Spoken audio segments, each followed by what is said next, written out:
Lorraine Beckett heard them before she saw them. A low rumble rolling down the hills east of Crestwood, Pennsylvania. Not thunder. Not construction. Something alive, something mechanical. Something that made the windows of her bakery vibrate in their old wooden frames. She was arranging cinnamon rolls in the display case, the same display case her husband Warren had built with his own hands 26 years ago, when the sound grew louder, closer, the kind of sound that didn't belong in a town like Crestwood on a quiet Tuesday morning in October.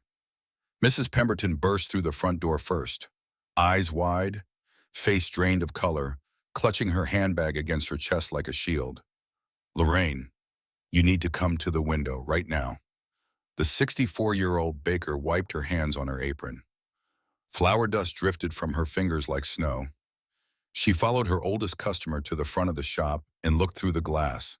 What she saw turned her blood to ice. Motorcycles. Not a handful. Not a dozen. Rows of them stretching the full length of Main Street, 3 columns deep chrome, catching the pale morning sun, exhaust pipes breathing white vapor into the cold air. She counted without thinking. Stopped at 30. Started again. Lost count. Later she would learn the exact number, 97. 97 Harley-Davidsons rolling toward her bakery in perfect formation. Every rider sat tall in the saddle. Black leather, heavy boots, and on every back the same patch. The Hells Angels' death's head, skull grinning, wings spread wide. This did not happen in Crestwood. Population 2,400, 1 traffic light, 3 churches, a town where the biggest headline was usually the winner of the apple butter contest at the Allegheny County Fair. A town where everyone knew everyone, where doors stayed unlocked and children rode bicycles until the streetlights came on. The motorcycles pulled to a stop outside Lorraine's bakery. One by one, the engines cut off. The sudden silence was worse than the noise. Heavier, fuller, the kind of silence that happens before something changes forever. Lorraine's hands found the edge of the counter. She gripped it until her knuckles went white. Behind her, the register was open. She'd been counting yesterday's receipts. $43 in small bills. A Tuesday's worth of bread and coffee in a dying town. Through the window, she watched the lead rider dismount. He was tall, 6'2", maybe 6'3", broad through the shoulders in a way that suggested years of physical labor, not a gym membership. His face was weathered tan lined by sun and wind and hard years. A scar ran from his left temple down to the edge of his jawline, a thin white line against dark skin.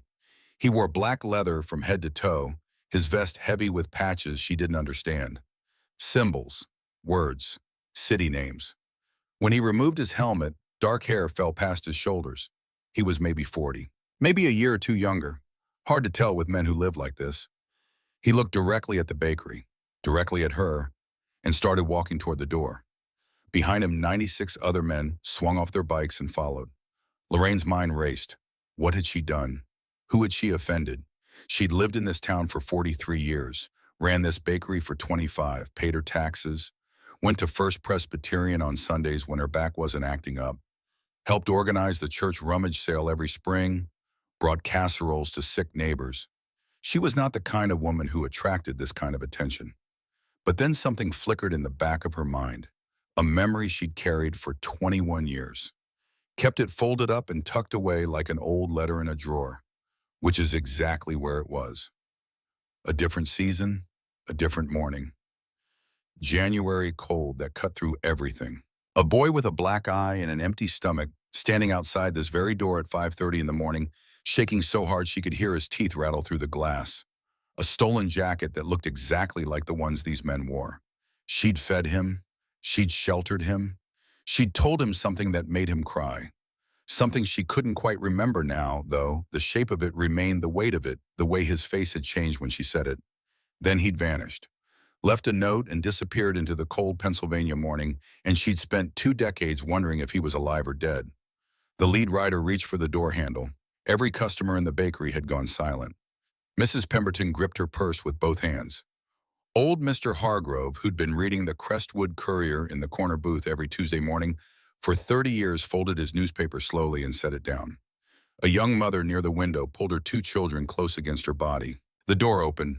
The bell above it rang once, a small, cheerful sound completely at odds with the moment. The man stepped inside. He was bigger up close, broader. His arms were roped with muscle and covered in tattoos that disappeared under his sleeves and reappeared at his wrists and knuckles. His hands were enormous, working hands, scarred across the backs. But his eyes were not hard. They were searching, moving across the bakery, taking in every detail. The cinnamon rolls cooling on wire racks, the chalkboard menu in Lorraine's careful handwriting, the red and white checkered curtains she'd sewn herself the year the bakery opened. The photographs on the wall, faded now. Warren at the grand opening standing proud in front of the storefront, tool belt still around his waist because he'd been hanging the sign that morning.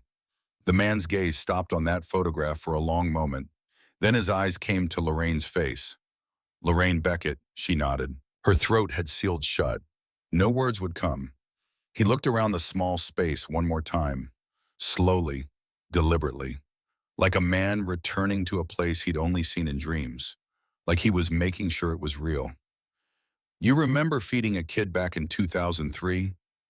His voice was deep, rough at the edge and like gravel under tires, but not unkind. 19 years old, beat to hell, showed up at your door before dawn in the middle of January. Lorraine's hand flew to her chest. The memory that had been flickering sharpened, focused, became clear as glass. The boy, the frozen morning, the knock before sunrise. You gave him bread, the man continued. His voice had softened now, the gravel smoothing out. You gave him a place to sleep in the back. You paid him for work he barely did. You talked to him like he was human. He paused. You told him something he never forgot. Behind him, more men filed through the door. They moved quietly, respectfully, removing their sunglasses, keeping their voices low. But they filled the small bakery until there was barely room to breathe. Leather and denim and road dust and engine oil, tattoos on arms and necks and hands. Faces that had seen hard living, hard choices, hard years. But not one of them looked threatening. They looked like men waiting for something sacred. Lorraine pressed her trembling hands flat against the counter to stop the shaking. I remember, she whispered. The man's face changed. Something behind his expression cracked open. A door he had been holding, shut for 21 years. Good, he said, because that kid never forgot you either. He took a half step closer.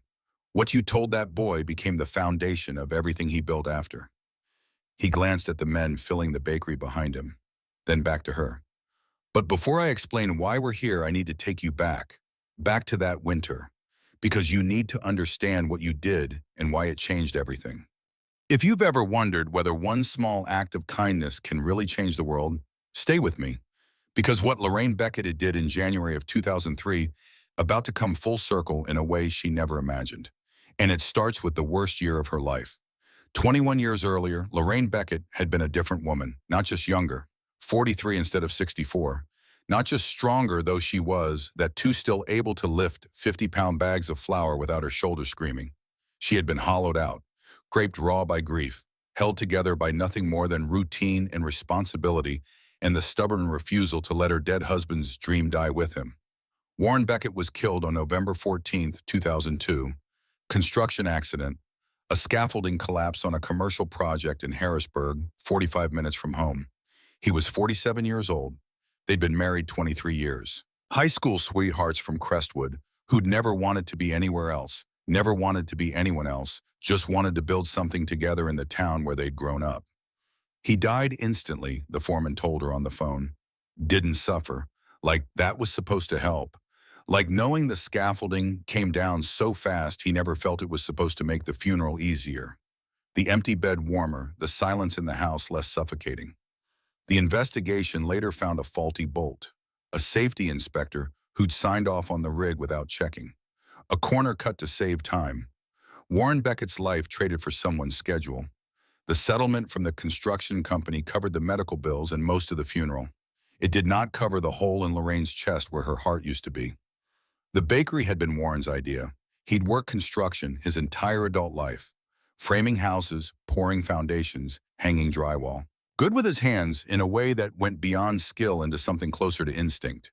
He could look at a broken thing and see how to fix it, could look at an empty space and see what it could become.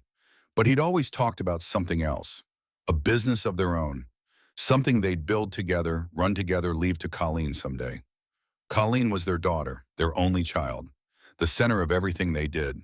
In 1998, when Colleen was 17 and finishing her junior year at Crestwood High Warren, and Lorraine bought the failing sandwich shop on Main Street, poured their savings into renovations.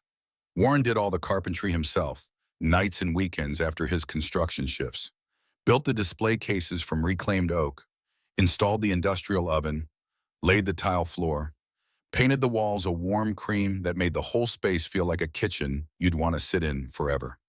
Lorraine's Bakery opened in the spring of 1999. Warren stood out front for the photograph that still hung on the wall, grinning so wide his eyes nearly disappeared. Tool belt still on, sawdust in his hair. 4 years later, he was gone. After Warren died, Lorraine thought about selling the bakery every single day for a month. What was the point? Running a bakery had been their dream. Theirs, together. The word alone hadn't been part of the plan. Alone was a punishment. Alone was waking up at 4 in the morning and reaching for the other side of the bed and finding nothing but cold sheets. But Colleen was at Penn State, sophomore year now, studying education. Tuition wasn't going to pay itself. The mortgage on the bakery building wasn't going to pay itself. The medical bills, even with the settlement, weren't going to pay themselves. And the bakery was the only income Lorraine had. So she got up every morning. 4 a.m., alarm clock on the nightstand. Warren had built from scraps of walnut left over from a job. She got up and she showered and she drove to the bakery in the dark, unlocked the door, turned on the ovens, started the first batch of bread, then the cinnamon rolls. Warren's mother's recipe. Mildred Beckett's cinnamon rolls had been famous in Crestwood since the 1960s. Lorraine had learned to make them the week after the wedding, standing in Mildred's kitchen with flour on her nose and a notebook full of measurements she'd never need to look at again because she'd memorized them by the third batch. Cinnamon, brown sugar, butter, yeast dough risen twice, rolled it thin, spread thick, coiled tight, baked until golden, cream cheese glaze drizzled on top while still warm enough to melt. Those cinnamon rolls were the reason half of Crestwood came through her door. She made them every morning. Opened at 6, closed at 6, pretended she was fine. The town knew better. Small towns always know. They saw the dark circles carved under her eyes like bruises that wouldn't heal. They saw how thin she'd gotten, saw her clothes getting looser, her shoulders narrowing, her cheekbones sharpening. They saw her sitting alone in the empty bakery after closing time lights on, staring at nothing, talking to the photograph of Warren behind the register. They bought their bread. They offered their condolences. They told her if she needed anything, anything at all, to just ask. And then they went home to their living husbands and their intact families and their grief-free evenings. Lorraine went home to a house that smelled less like Warren every day. By January 2003, she had been running the bakery alone for 14 months. She had developed a rhythm that was less a routine than a survival mechanism. 4 a.m. wake, shower, drive, unlock, ovens on, first batch of bread, cinnamon rolls next, pastries, coffee brewing by 5:30, lights on, door open at 6 sharp. She could do it in her sleep now. Some mornings she wondered if she was sleeping. If this entire life since November 14th was a dream she'd eventually wake from, and Warren would be there alive, snoring softly, one arm thrown over her waist the way he'd slept every night of their marriage. The winter of 2003 was brutal. Pennsylvania cold, the kind that settled into your bones and set up camp and refused to leave. Temperatures dropped below 10 degrees for 2 straight weeks. The bakery's ancient heating system coughed and sputtered and barely kept the front room above 55. Lorraine wore layers, thermal underwear, 2 sweaters under her apron. She ran the ovens constantly just to stay warm. Behind the register, she'd taped a photograph of Warren.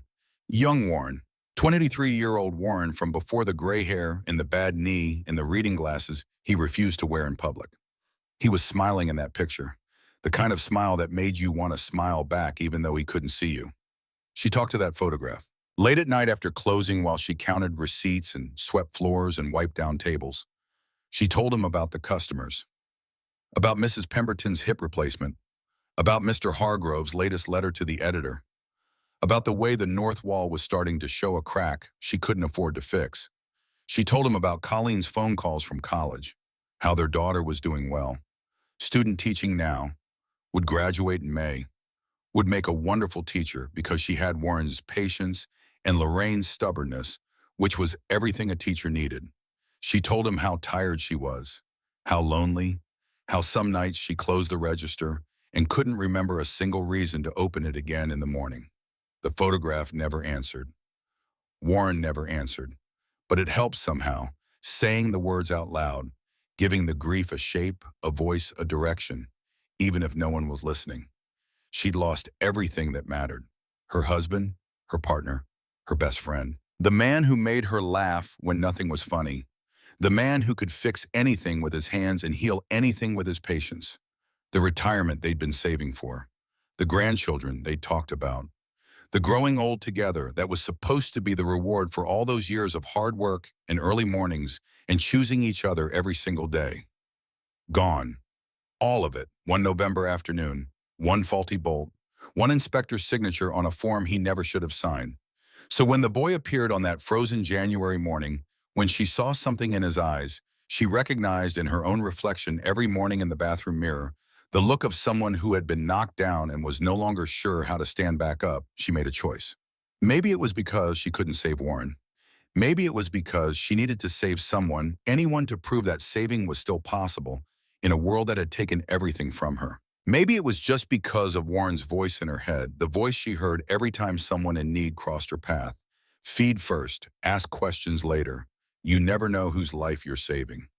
Warren Beckett had grown up rough. His mother Mildred raised him alone after his father left when Warren was 3. They moved through the foster system for 2 years when Mildred lost her job and couldn't keep the apartment. Warren never talked about those years. Not in detail, just fragments that surfaced sometimes late at night. He'd been in a group home for 11 months.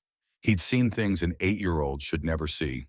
When Mildred got back on her feet and reclaimed him, he was a different boy. Harder, quieter, grateful in a way that broke your heart because no child should have to be that grateful just for being wanted. At 16, he stole a car. Joyride. Stupid teenage impulse. Got caught, spent 4 months in a juvenile facility. It scared him straight. He came out, finished high school, started working construction the day after graduation. Never looked back. Built a life, a reputation, a family. But he never forgot where he came from. Never forgot what it felt like to be young and scared and invisible.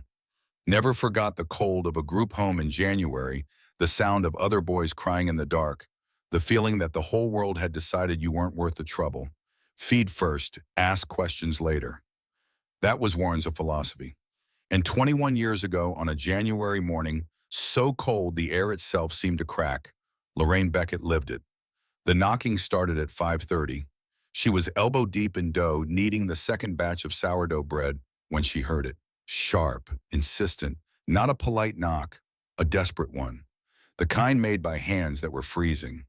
The bakery didn't open for another 30 minutes.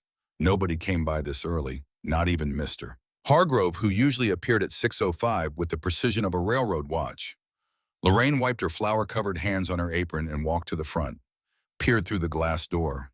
A boy stood outside. Teenager, maybe 19, maybe younger. Hard to tell with the damage to his face. His left eye was swollen nearly shut, a deep purple-black bruise spreading across his cheekbone and down toward his jaw. His lip was split, dried blood crusted at the corner of his mouth. His nose looked like it might be broken, swollen, and shifted slightly to one side. He wore a jacket 2 sizes too big. Black leather, heavy, the kind that cost more than Lorraine's monthly mortgage payment. On the back patches she recognized from television, from news reports, from the vague cultural awareness that comes from living in America. Hell's Angels, Prospect rocker across the top, Pennsylvania bottom rocker, the death's head in the center skull, and wings stitched in white and red. But it was his eyes that stopped her. The right one, the one that wasn't swollen shut, was dark brown, almost black, and it held nothing. No anger, no defiance, no threat, just exhaustion. The kind of tired that goes past physical, past emotional, into something structural. The tired of a person whose foundation has crumbled. He wasn't wearing gloves. His hands pressed against the glass were red and raw from cold, knuckles bruised and scabbed. No hat, his hair dark and too long was dusted with frost. He wore jeans torn at both knees, sneakers with holes in them, no socks visible. The temperature outside was 11 degrees. 11 degrees. And this child was standing at her door before dawn, looking like someone had used his face for practice. Lorraine's first instinct was to call the police. Her second was Warren. Warren at 8 years old, cold and scared in a group home. Warren at 16, sitting in a juvenile cell, wondering if anyone was coming for him. Warren at 20, telling Lorraine on their first date about the foster system, about the years he'd lost, about the moment he decided he would never let another person feel as worthless as he'd felt. Feed first, ask questions later. She unlocked the door. The boy flinched. Actually flinched, like he was bracing for a shout, a threat, a slammed door. Like every door he'd ever knocked on had been slammed in his face. Instead, Lorraine said 5 words that would eventually save more lives than she would ever know. Get inside before you freeze. He hesitated, looked behind him into the dark street, checked both directions like a hunted animal scanning for predators. Then he stepped into the warmth of the bakery and the heat hit him so hard his knees buckled. Up close, he was worse than she'd thought. The jacket was definitely not his. It hung off his thin frame like a tent's sleeves past his fingertips, shoulders sagging. Underneath a gray t-shirt that might have been white once, his collarbone jutted out above the neckline. He was underweight, significantly underweight. The kind of thin that comes from weeks without proper food, not days. He was shaking, full-body tremors that had nothing to do with nerves and everything to do with the 11-degree morning he'd been standing in. His lips were bluish. His fingers, now that she could see them in the light, were waxy looking. Early frostbite. "I'm not here to rob you," he said. His voice was hoarse, cracked, like he hadn't spoken in days. I'm hungry. I can work. I'll wash dishes, mop floors, whatever you need. I'm good with my hands. I can fix things." Lorraine looked at those hands, the bruised knuckles, the split skin, the way they trembled even now inside in the warmth. "Sit down," she said, pointed to the corner booth. "Sit down before you fall down." He obeyed, moved like every muscle and every joint hurt, slid into the booth and wrapped his arms around himself, still shaking. His good eye tracked her as she walked behind the counter, watching, waiting, not trusting. Lorraine went to the kitchen. She did not think, did not weigh options, did not calculate risk, did not consider that she was a 63-year-old woman alone in a bakery at 5:30 in the morning with a stranger in a Hell's Angels jacket who could be anyone, could have done anything, could be dangerous in ways she couldn't imagine. She just cooked scrambled eggs, 4 eggs, butter, salt, pepper, cooked slow the way Warren liked them, soft and creamy, not rubbery. Bacon, 6 strips, crispy, the way Colleen liked it, the way Lorraine had made it every Saturday morning of Colleen's childhood. Toast, wheat bread fresh from yesterday's last batch, still good, just firm enough to hold butter. A mug of hot chocolate, real chocolate, not powder. Milk heated on the stove top. 3 spoonfuls of cocoa, sugar, extra marshmallows, and a cinnamon roll, still warm from the morning's first batch. Glaze dripping down the sides in slow white rivers.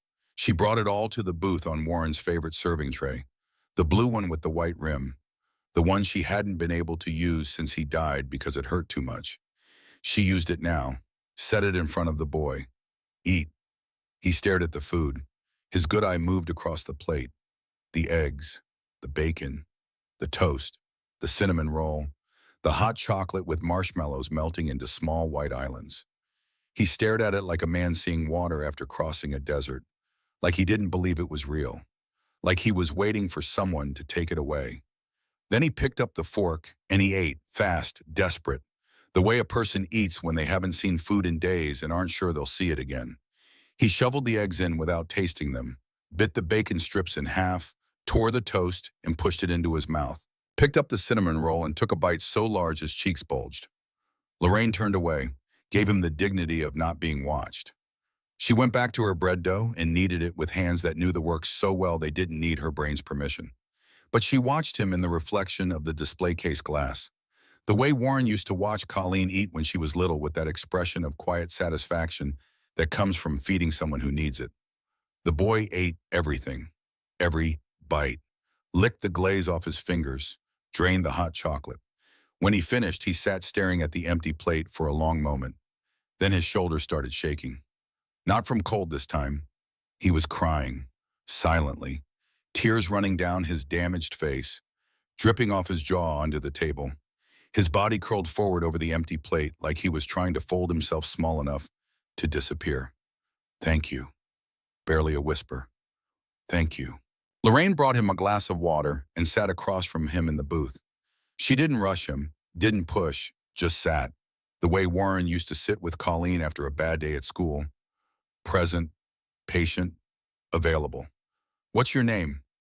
He wiped his face with the back of his hand, smeared tears and dried blood across his cheek. "Caleb." She didn't believe him. Something about the way his eyes shifted when he said it, but she didn't push. "Where are you from, Caleb?" He shrugged. "Around." The jacket caught her eye again. The Hells Angels prospect patch. Either he'd stolen it, which was dangerous in its own way, because you didn't steal from the Angels, or he'd been trying to join, and something had gone very, very wrong.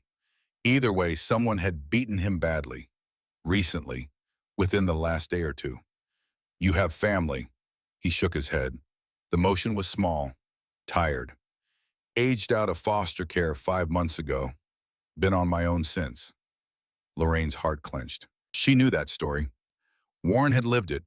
The system took you in when you were too young to save yourself and spit you out at 18 with nothing. No support, no safety net, no plan, just a garbage bag of clothes and a bus ticket and a handshake that said, "Good luck, kid, the world is yours now," even though the world had never been yours. Not once, not for a single day. Some kids survived it, made it through, found footing, found people, found themselves. Most didn't.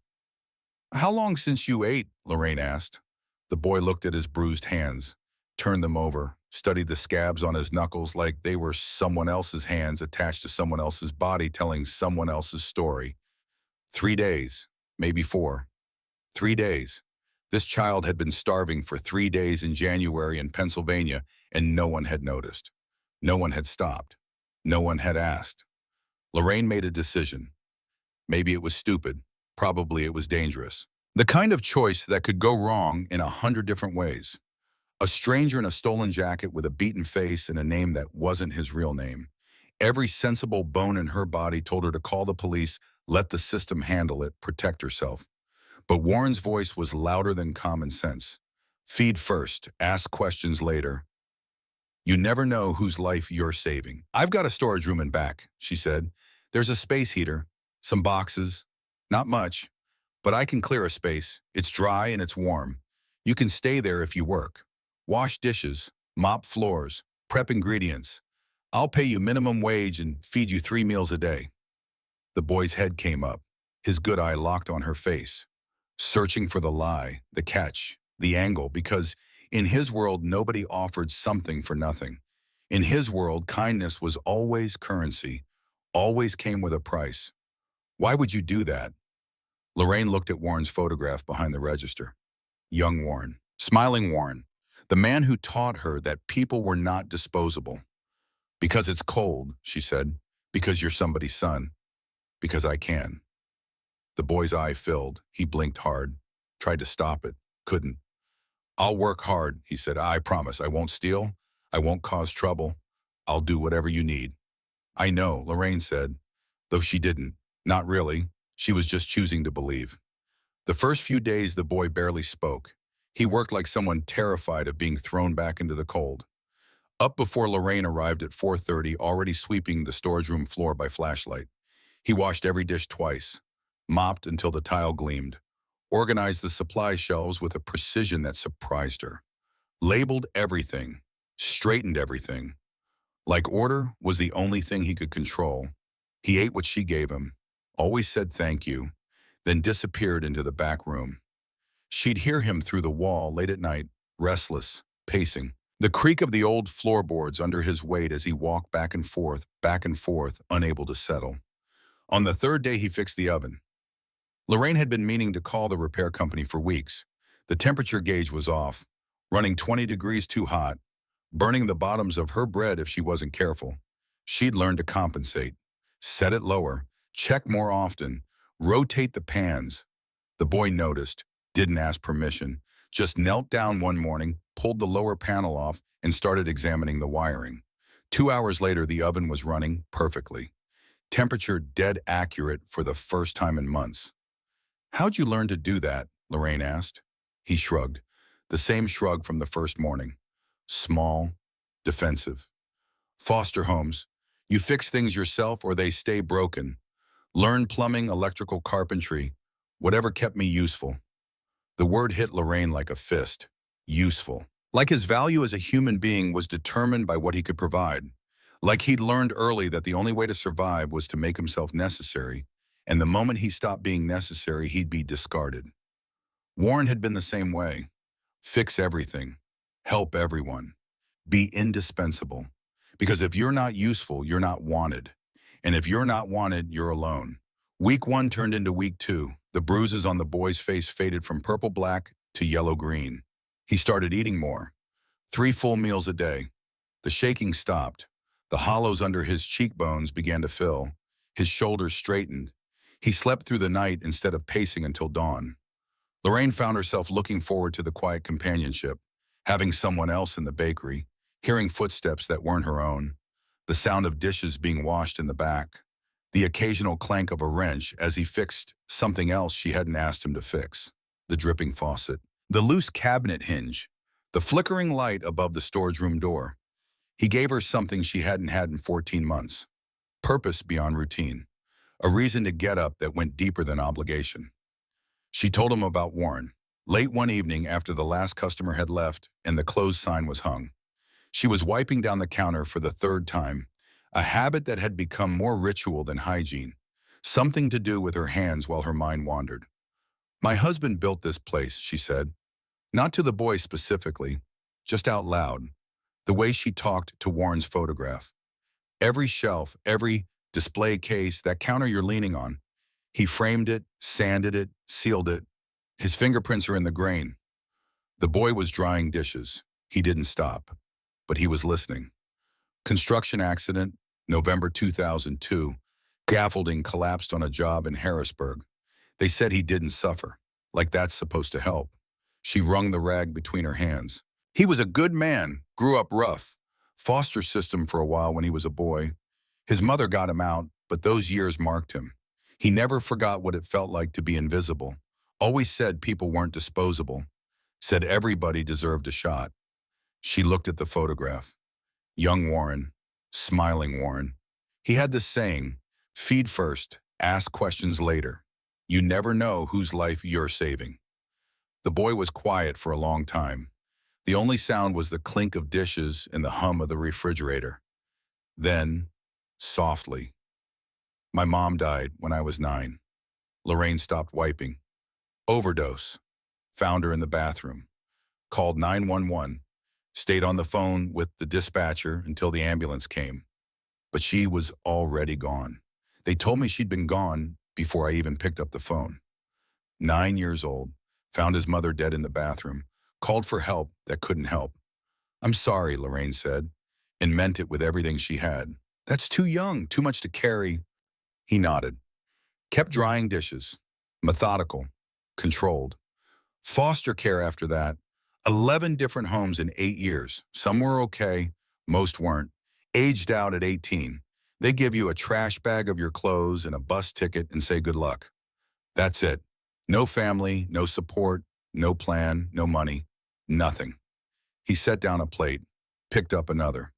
"What about the jacket?" Lorraine asked. "The Hell's Angels patch." His jaw tightened.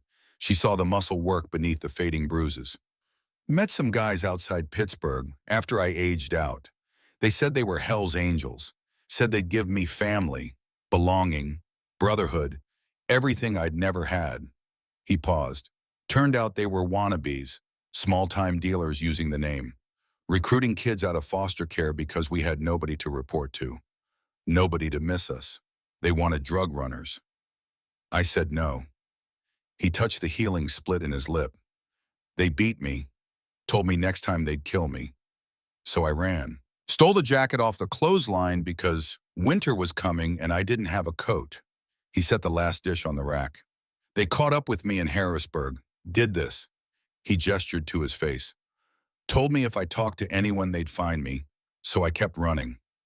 Lorraine stood on the other side of the counter, holding her rag and feeling a grief so wide it didn't fit inside her body. This boy, this child, motherless at 9, homeless at 18, beaten by men who promised him family and gave him violence instead. And here he was, drying her dishes, fixing her oven, saying thank you for a cinnamon roll. The conversation that changed everything happened on day 13. It was late, past 10. Lorraine was finishing the prep for tomorrow's cinnamon rolls, portioning butter, measuring cinnamon, when a crash came from the front. She rushed out to find the boy standing over a dropped tray. 6 loaves of cooling bread scattered on the floor. Ruined. It was an accident. The tray was heavy. His hands were wet. These things happened. But the boy wasn't seeing it as an accident. He was seeing it as proof. I'm worthless, muttered, barely audible, picking up the fallen loaves with hands that shook. Can't do anything right. Can't keep a tune. Can't stay in one place. Can't even carry a tray without screwing it up. He threw a ruined loaf into the trash. Too hard. The can rocked. Worthless. Stupid. Broken. Each word was a hammer blow he was driving into himself, not anger.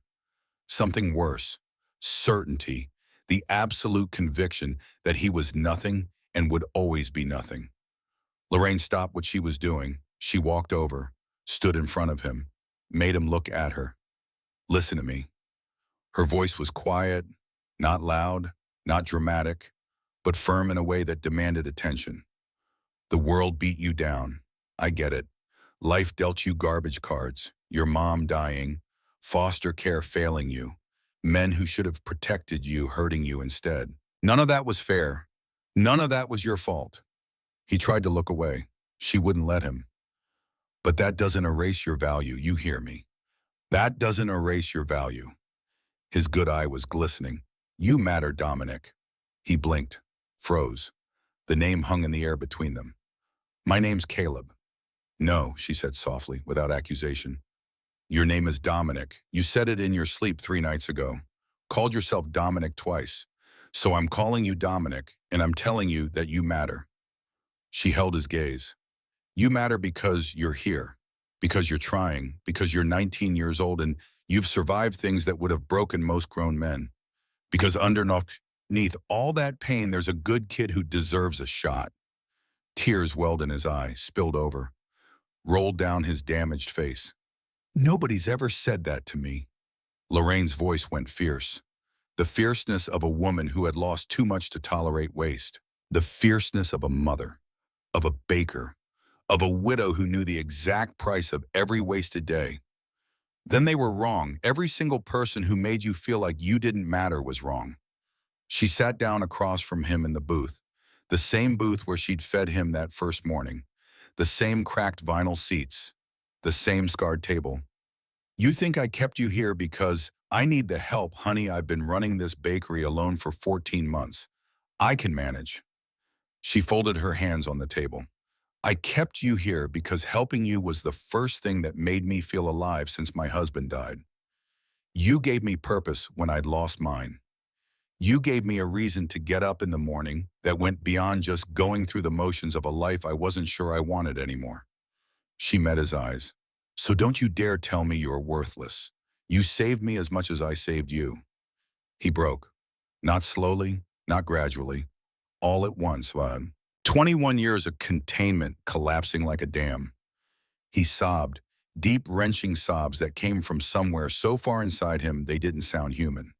They sounded like an animal that had been caged too long. A child who had held it together through foster homes and group homes and beatings and starvation and sleeping on frozen ground and could not hold it together for one more second. Lorraine didn't hug him. He wasn't ready for that. She knew because Warren hadn't been ready for it either, not for a long time, not until trust had built itself brick by brick over months and years. But she sat with him, handed him napkins from the dispenser, let him cry until there was nothing left, until the sobs became hiccups, and the hiccups became silence, and the silence became something new, something clean, something emptied out and ready to be filled. When he finally looked up, eyes red and swollen, face wrecked, she spoke again. Tomorrow you're going to wake up and choose. Stay broken or start building. I can't make that choice for you. Nobody can. But if you choose to build, I'll help however I can. That conversation lasted 17 minutes. 17 minutes in a bakery in Crestwood, Pennsylvania. A widow and a homeless boy sitting in a corner booth at 10 o'clock on a January night. Nothing remarkable about it from the outside. No cameras, no witnesses, no audience. But those 17 minutes gave a 19-year-old kid a foundation he would spend the next 21 years building on. And they gave a 63-year-old widow a reason to believe that kindness still mattered in a world that had taken everything from her. Neither of them knew it yet. Neither of them could see what those 17 minutes would become. The 400 lives, the foundation, the building in Pittsburgh, the 97 motorcycles. They just sat in a booth and told each other the truth. Sometimes that's enough. And what Lorraine didn't know, what she wouldn't learn for another 21 years, was this. That morning, the morning the boy knocked on her door, he had already decided it was his last day. He had walked 12 miles through 11-degree cold with no destination except the woods outside Crestwood. He was going to walk into those woods and not come back. The knock on the bakery door wasn't part of a plan, it was an impulse. The only light on in the entire town at 5:30 in the morning. He thought maybe he could steal some bread. One last meal before the end, but then she opened the door. And instead of a shout, instead of a threat, instead of the world confirming everything he already believed about his own worthlessness, he heard 5 words. Get inside before you freeze. And the door to the woods closed. Not all at once, not permanently, but enough. Enough to get him through that morning. Enough to get him through the eggs, and the bacon, and the cinnamon roll, and the hot chocolate with extra marshmallows. Enough to get him through 2 weeks of work and warmth and a woman who treated him like he mattered. Enough to get him to choose. Stay broken or start building. He chose to build. 3 days after that conversation, Dominic vanished. Lorraine arrived at 4 a.m. to find the storage room empty. Clean. Organized with the same precision he'd brought to everything. Space heater unplugged and pushed against the wall. The sleeping bag she'd given him was folded into a perfect square. The pillow placed on top. For one terrible moment, panic seized her. Had they found him, the men from Pittsburgh, the ones who'd beaten him? Had they tracked him down? Was he hurt? Was he dead in a ditch somewhere outside Crestwood, with his face broken open again, and nobody to call 911 this time? Then she saw the envelope on the counter, white, sealed. Her name written on the front in careful block letters. The handwriting of someone who'd learned to write in a system that didn't care if he learned anything at all. Inside was a note and $200 cash. Every cent she'd paid him, plus the 20 extra she'd slipped into his last pay. He'd left it all. She unfolded the note with hands that wouldn't stop shaking. You saved my life. I'm going to make you proud. I'll find you again when I've done something worth showing you. Thank you for seeing me. Thank you for feeding me. Thank you for telling me I matter. I'll never forget. Dominic. Lorraine cried into her coffee that morning, cried while she mixed dough, cried while the first batch of bread baked and the ovens filled the empty bakery with warmth, cried while the cinnamon rolls rose and browned and the glaze melted and the smell of sugar and cinnamon drifted through the building Warren had built with his hands. As Pemberton came in at 6:30 and found her red-eyed and wrecked. You all right, honey? Lorraine nodded, lied, just tired. She wanted to tell someone about Dominic, about the 2 weeks, about the conversation and the tears and the note, about the hope she had fragile as glass that he would be okay, that he would survive, that the words she'd said in that booth at 10 o'clock on a January night had been enough to keep him going. But what if she was wrong? What if he didn't make it? What if telling the story somehow made it less true, so she kept it to herself? Kept the note in a drawer behind the register. Kept his memory in the storage room where he'd slept. Kept his name in her prayers at night, though she wasn't particularly religious. She just sent hope out into the darkness, aimed it roughly north toward Pittsburgh, and trusted that whoever was listening would look after a boy named Dominic who deserved a better hand than the one he'd been dealt. Days turned to weeks, weeks to months. The morning Dominic left, Lorraine stood in the storage room for a long time. She held his note in one hand and $200 in the other, and she just stood there, breathing, listening to the silence. The space heater was cold. The sleeping bag was folded with military corners. The shelf he'd organized was immaculate, every bag of flour labeled, every container of sugar sealed, every box of baking soda turned label out. 2 weeks. He'd been here 2 weeks, and in that time he'd repaired her oven, fixed her plumbing, organized her storage, and given her a reason to believe that Warren's philosophy was more than just a nice thing to say. And now he was gone. She tucked the note into the drawer behind the register, right next to the photograph of Warren, right next to the receipts and the rubber bands and the spare pens. She put the $200 in the same drawer. Couldn't spend it. It was his. It would always be his. Waiting for the day he came back for it. If he came back. Lorraine closed the drawer, tied her apron, started the ovens, and went back to the only thing she knew how to do. She baked. The weeks after Dominic left were strange. Not harder exactly. The grief was still there. Warren's absence was still a physical thing, a weight on her chest that never fully lifted. But something had shifted inside her, a small rearrangement, like a bone that had been set wrong and was finally slowly beginning to heal straight.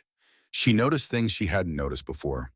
The man who came in every Thursday morning and ordered black coffee and sat in the back booth and never spoke to anyone. She'd served him for 3 years without ever learning his name. One Thursday, she brought him a cinnamon roll. On the house, he looked at her like she'd handed him a diamond. "My wife left last month," he said, unprompted, like the cinnamon roll had unlocked something. Just packed up and drove away. 22 years. Lorraine sat down across from him, didn't say anything wise, didn't offer advice, just listened the way she'd listened to Dominic. Present, patient, available. His name was Gerald. He came every Thursday for the next 11 years. Same booth, same coffee. The cinnamon roll became their ritual. He never said much, never needed to. He just needed to know that someone noticed he was there. That was the beginning. Not a program, not a mission, not a grand plan, just Lorraine Beckett paying attention. Seeing the people in her bakery who were invisible. The ones who came in quiet and left quieter. The ones who stared at the menu too long because they were counting pennies. The ones whose smiles didn't reach their eyes. She started leaving bags of day-old bread by the back door every evening. Not in the trash. On a clean shelf she set up just inside the service entrance. Bread rolls, sometimes pastries. Whatever hadn't sold that day. A hand-lettered sign taped to the wall. Take what you need, no questions asked. She never watched to see who took it, never checked, never counted, just restocked every evening and found the shelf empty every morning. Colleen graduated from Penn State that spring of 2003, came home to Crestwood, got a teaching job at the elementary school, 3rd grade, 20 minutes outside town. Married a man named Scott Stafford 3 years later, a good man, quiet and accountant who adored Colleen and tolerated Lorraine's habit of sending home leftovers every Sunday. They had 2 kids, a boy named Warren after his grandfather, a girl named Rosalie after Scott's mother. Lorraine spoiled them with cinnamon rolls every weekend and pretended she didn't. Life continued. The bakery continued. Crestwood continued. The world outside changed. Wars started and ended. Presidents came and went. The economy crashed and recovered and crashed again. Gas prices rose. Main Street stores closed one by one. The hardware store, the pharmacy, the five and dime that had been there since Lorraine was a girl. But the bakery stayed. Lorraine kept it open through everything. Through the 2008 recession, when half the town was out of work, and she extended credit to families who couldn't pay and never once asked for it back. Through the winter of 2010, when a nor'easter knocked the power out for 4 days, and she baked bread in the fireplace of the Methodist church and gave it away to anyone who was hungry. Through the years when her back started aching and her knees started swelling and the 4 a.m. alarm felt less like a habit and more like a sentence. She kept it open because Warren would have kept it open. Because the bakery was his dream and his hands were in the walls and his fingerprints were in the grain of the counter, and closing the door would be like losing him again. And because people needed it, not just the bread, not just the cinnamon rolls, they needed the place, the warmth, the smell of yeast and sugar and coffee that meant everything was still normal, still continuing, still okay. They needed Lorraine behind the counter, in her flour-dusted apron, steady as bedrock, asking how their families were remembering their orders, knowing their names. She became the fixed point of Crestwood, the thing that didn't change when everything else did. And she did it so quietly, so consistently, so without fanfare or expectation of recognition that most people didn't even realize what she was. She was the safety net no one knew existed, the bread shelf by the back door, the extra portions she slipped to families who were struggling, the tabs she never collected, the conversations she had after closing with people who needed someone to listen. The quiet, relentless, invisible kindness that defined her life without ever being acknowledged or celebrated or even noticed by anyone, except the people who needed it most. Then came the boy in 2008. He showed up in the spring, April or May, she couldn't remember exactly.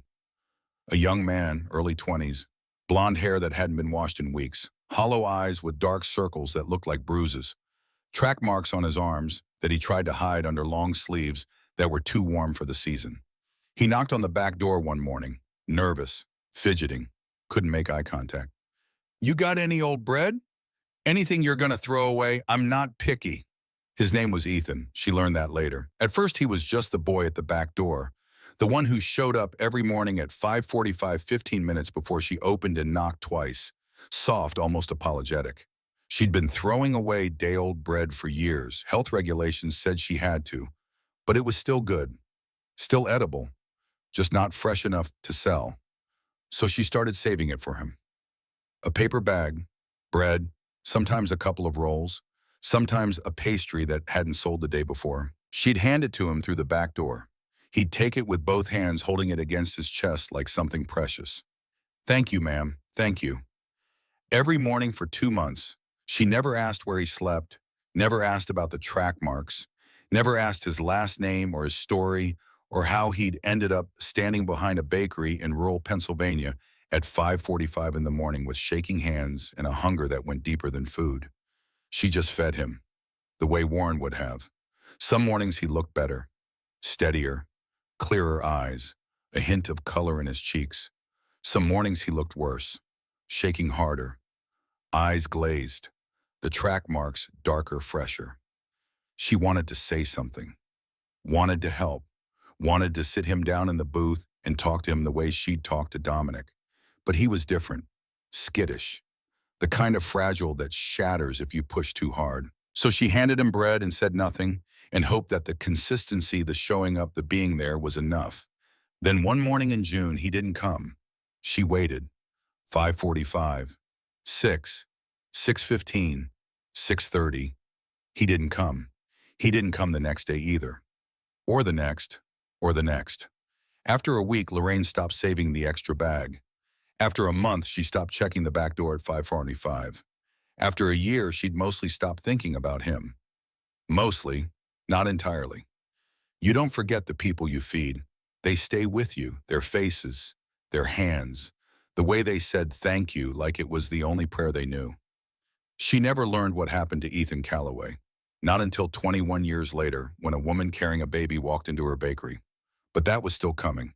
20 years she did this, baked bread, fed people, kept the doors open, kept Warren's dream alive, and she never once thought of it as remarkable. She just thought of it as Tuesday.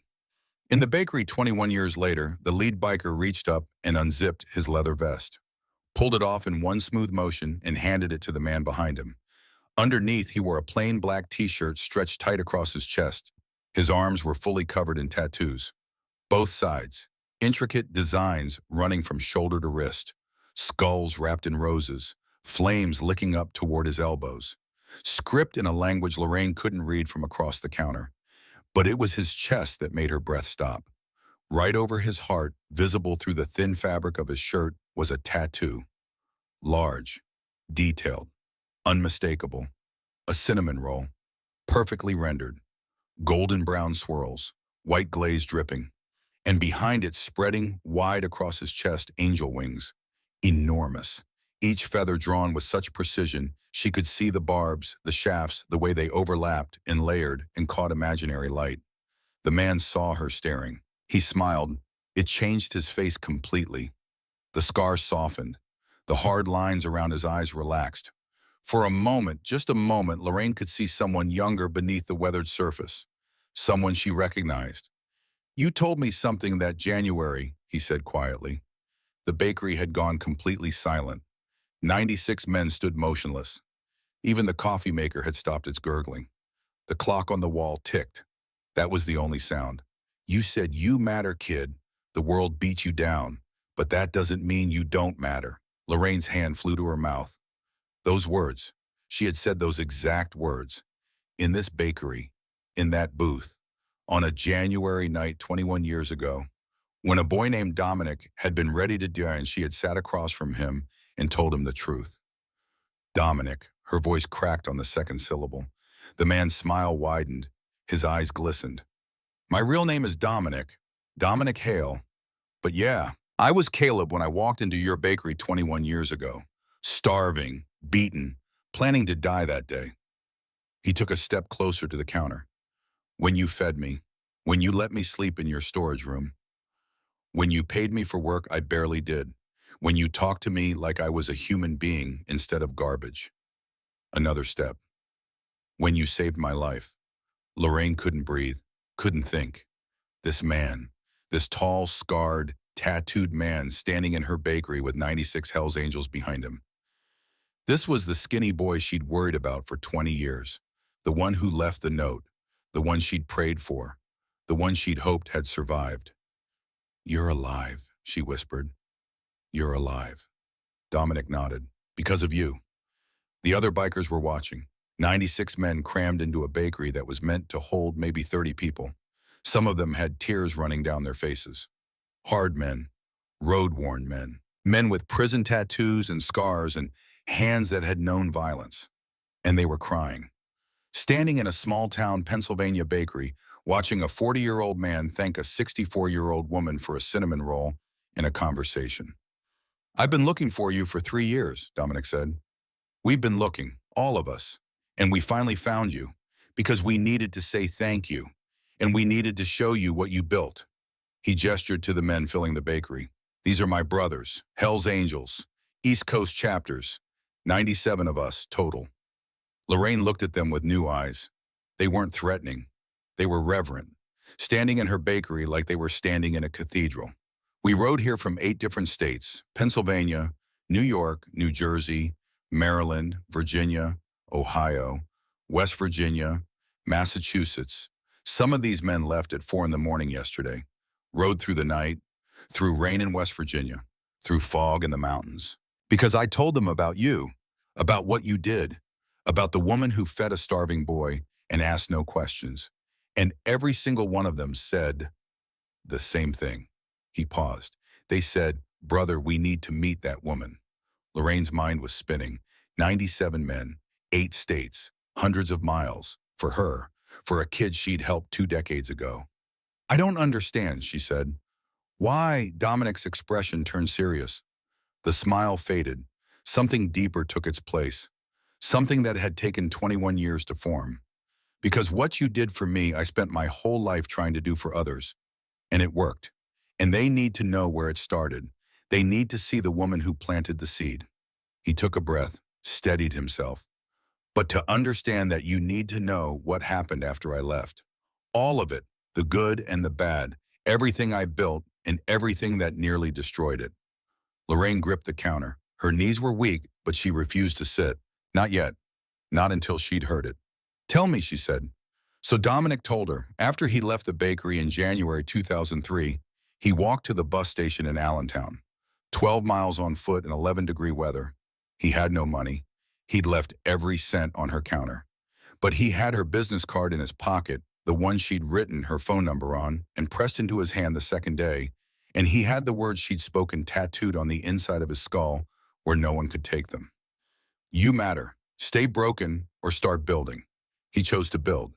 Pittsburgh first, a city big enough to disappear in. He found work on a construction crew. Under the table, cash pay, no questions asked.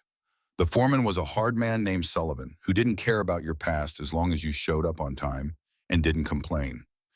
Dominic showed up every day at 6 a.m. and worked until his hands bled and never said a word about pain.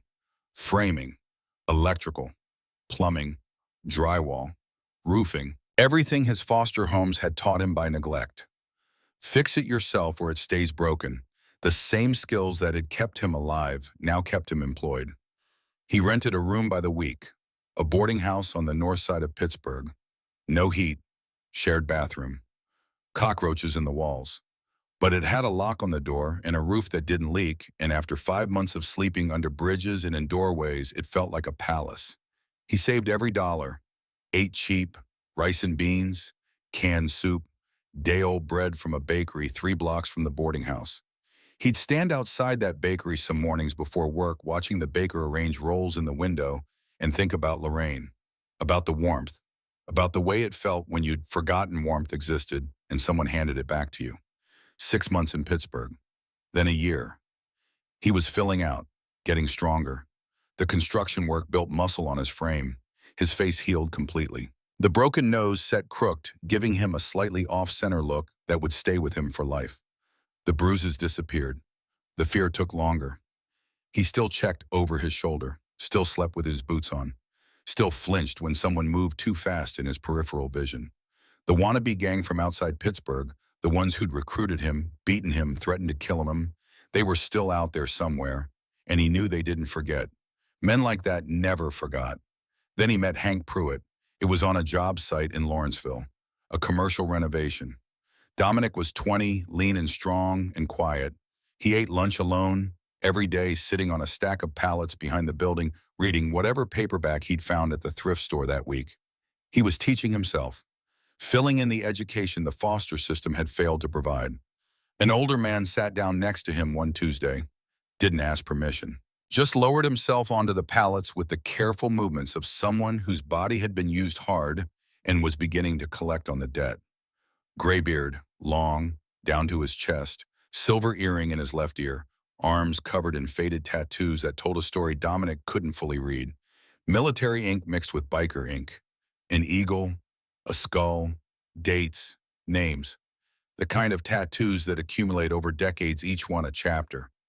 He wore a black leather vest over a flannel shirt.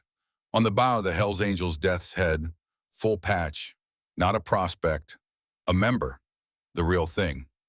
"You're the kid who rewired the third-floor junction box last week," the man said.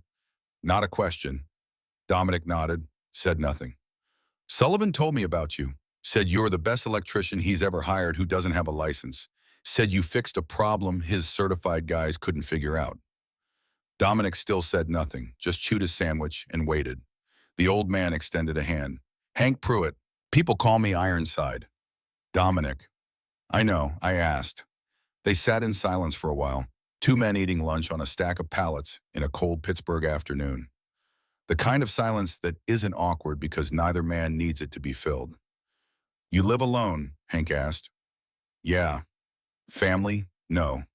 "How old are you?" 20. Hank looked at him for a long moment, the way a man who's seen too much looks at a young man who's already seen too much. Recognition, not pity, something harder, something more useful. "You remind me of someone," Hank said, and didn't say who. He gave Dominic his card when the job ended. Plain white, black text, Hank Pruitt, a phone number, nothing else. "If you ever need anything," Hank said, "work, a place to stay, someone to talk to, you call that number." 6 months later, Dominic called, not because he needed work, because the wannabe gang found him. 3 of them showed up at his boarding house on a Friday night. He came home from a 12-hour shift and they were waiting in the hallway. The same faces from 18 months ago. Older now, harder. One of them had a knife. They didn't want to hurt him this time. They wanted him to run drugs. A delivery route from Pittsburgh to Erie. Easy money, they said. "You owe us," they said. "We made you." Dominic said no. They beat him in the hallway of the boarding house. Cracked 2 ribs. Split his eyebrow open. Would have done worse, but the landlord came out with a shotgun and they scattered like roaches in sudden light. Dominic lay on the floor of his rented room that night, bleeding through a towel pressed to his face, staring at the water-stained ceiling, and thought about Lorraine's bakery, about the storage room, about the space heater's orange glow and the sleeping bag and the smell of cinnamon in the morning. You matter. Stay broken or start building. He picked up the phone and called Hank Pruitt. Hank was there in 20 minutes. Drove a black pickup truck that rattled like it was held together by willpower. Didn't ask what happened, just looked at Dominic's face, looked at the blood on the hallway floor, and said 3 words. Get your things. Dominic moved into Hank's spare room that night, a small house in Crafton, just outside Pittsburgh. Clean, sparse, military neat. Hank lived alone, divorced twice, no kids. Former Army, served at Fort Bragg in the late 70s, then 20 years of construction, then the bike, then the club. I've been Hell's Angels since 1979, Hank told him over coffee the next morning. Real angels, not the trash you ran from. Those boys aren't one percenters, they're cosplayers with a meth habit. Dominic listened, his ribs ached, his eye was swelling shut. You want family? Hank said. Real family, the kind that shows up when someone puts you on the floor. You prospect for us, legitimate. Earn your patch, prove you've got character. Dominic almost said no. The trauma from the wannabe club was still raw, still fresh. The idea of wearing that patch again, even a real one, made his stomach turn. But he thought about Lorraine, about what she'd said, about choosing, stay broken or start building. Yes, he said, he prospected for 2 years, 2003 to 2005. The hardest 2 years of his life, and his life had already been hard enough for several lifetimes. Prospecting for the Hells Angels wasn't a job. It was a trial. Every day tested your loyalty, your endurance, your willingness to put the Brotherhood ahead of yourself. You were the lowest, the newest, the one who got every bad job, every cold ride, every midnight phone call. But it was also the first time in Dominic's life that he belonged somewhere. The first time people expected him to show up and notice when he didn't. The first time he had brothers who would ride 200 miles in a rainstorm because he needed them. He earned his patch at 21 years old.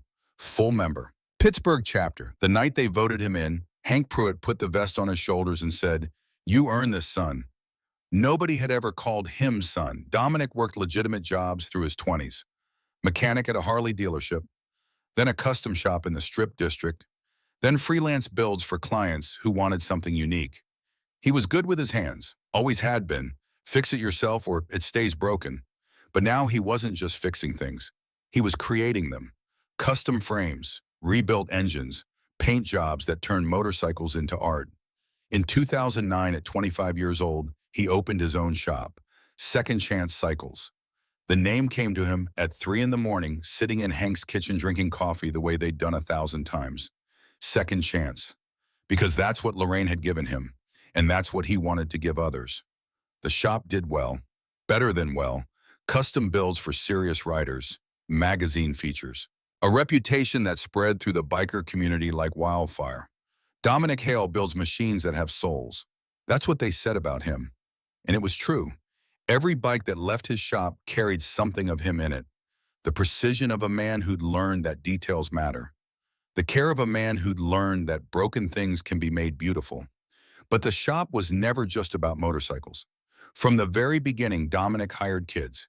Kids aging out of foster care. Kids with records. Kids nobody else would touch.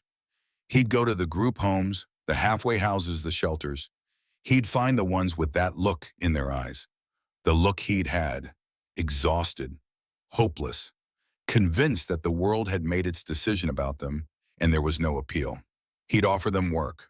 Simple at first, sweeping floors, organizing tools, cleaning parts. Then he'd teach them mechanics, welding, fabrication, electrical work. The same skills that foster homes had accidentally given him. The same skills that Lorraine had recognized and valued when she let him fix her oven. And he told every single one of them the same thing. You matter. The world beat you down. But that doesn't mean you don't matter. Lorraine's words, repeated in a motorcycle shop in Pittsburgh by a man who'd been a broken boy in a bakery 2 decades earlier. The same words, the same tone, the same fierce, quiet certainty that had saved his life. Darnell Oaks was one of the first. In the bakery, a young man stepped forward from the crowd of bikers, mid-30s, kind eyes set in a face that had known hard years. He wore his patch with the quiet pride of someone who'd earned it the long way. I'm Darnell, he said to Lorraine. Dominic hired me 8 years ago. I was 25, just out of Graterford after a 3-year bid. Aggravated assault. I was angry and stupid and 22, and I hit a man in a bar fight harder than I should have. He paused. When I got out, nobody would hire me. Nobody would rent to me. I had a felony record, no skills, no family, no address. I was sleeping in my car when Dominic found me. Dominic put a hand on Darnell's shoulder. He gave me a Darnell continued, taught me to weld, taught me to read blueprints, paid me fair, treated me like a person, told me I mattered. The exact words. He looked at Lorraine. Now I run my own fabrication shop in Baltimore. I've got 6 employees. I'm a patched member. I've got brothers. I've got a life. His voice thickened. And it's because of you, ma'am. Because you told Dominic what he told me. That's why I rode 4 hours to stand in your bakery today. One by one others spoke. Quick, earnest. Fragments of testimony from men who'd been changed by a chain of kindness they could trace back to a single link. A man named Colt Jensen, road captain, with a scar across his throat. I mentor 6 kids right now through the foundation. Everything I know I learned from Dominic. He learned it from you. One of those kids is in college now, first in his family. A man named Ray from the New Jersey chapter. A woman in Trenton let me sleep in her garage for 3 months when I had nothing. I never forgot. Dominic's story is the same as mine. We all have someone. A man from the West Virginia chapter. A teacher paid for my GED test in 1998. I was 30 years old and couldn't read. Now I run a trucking company. Story after story, voice after voice. 72 of the 97 men in the bakery raised their hands when Dominic asked how many of them had a similar story. 72 men who'd been saved by a stranger's kindness. A meal, a bed, a dollar, a word, someone who saw them when they were invisible and decided they were worth the effort. Lorraine listened to everyone, but Dominic wasn't finished. The hardest part of his story was still coming. In 2014, he said, I started something bigger. He pulled out his phone, tapped the screen, held it up so Lorraine could see. A website, clean design, professional. The header read New Horizon Foundation, established 2014. Below it, photographs. Teenagers learning to weld in a workshop. Young adults in a classroom, notebooks open, pencils in hand. A row of beds in a clean, well-lit room. A counselor sitting across from a girl who couldn't have been older than 18. A group photo of smiling faces, diverse, young, alive. This is what I built, Dominic said, with Hank's help, with my chapter's help, with chapters across the East Coast. A foundation that helps kids aging out of foster care, housing, job training, mentorship, therapy, legal aid. Everything I didn't have when I was 18. Everything you tried to give me in 2 weeks. Lorraine stared at the screen, at the faces, at the futures. We've helped over 400 kids in 10 years. He paused to let that number settle. 400 kids who aged out of the system with nothing. We gave them something, a place to land, people who gave a damn, a chance. He looked at her, and every single one of them knows about you. Lorraine's head shook involuntarily, disbelief.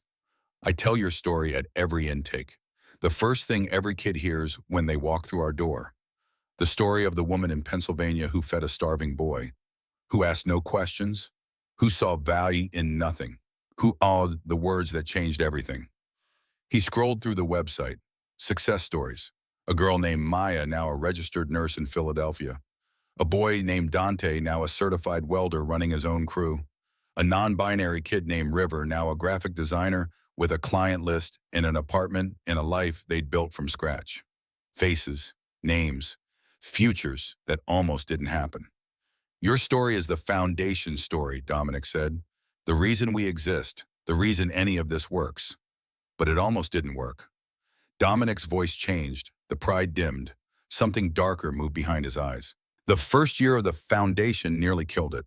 He told her about 2014, the year they opened the first small facility, a rented space in East Liberty, 4 beds, 1 counselor, a shoestring budget held together by donations from Pittsburgh chapter members and a handful of local businesses who were willing to take a chance on a biker running a youth program. The first 3 months went well.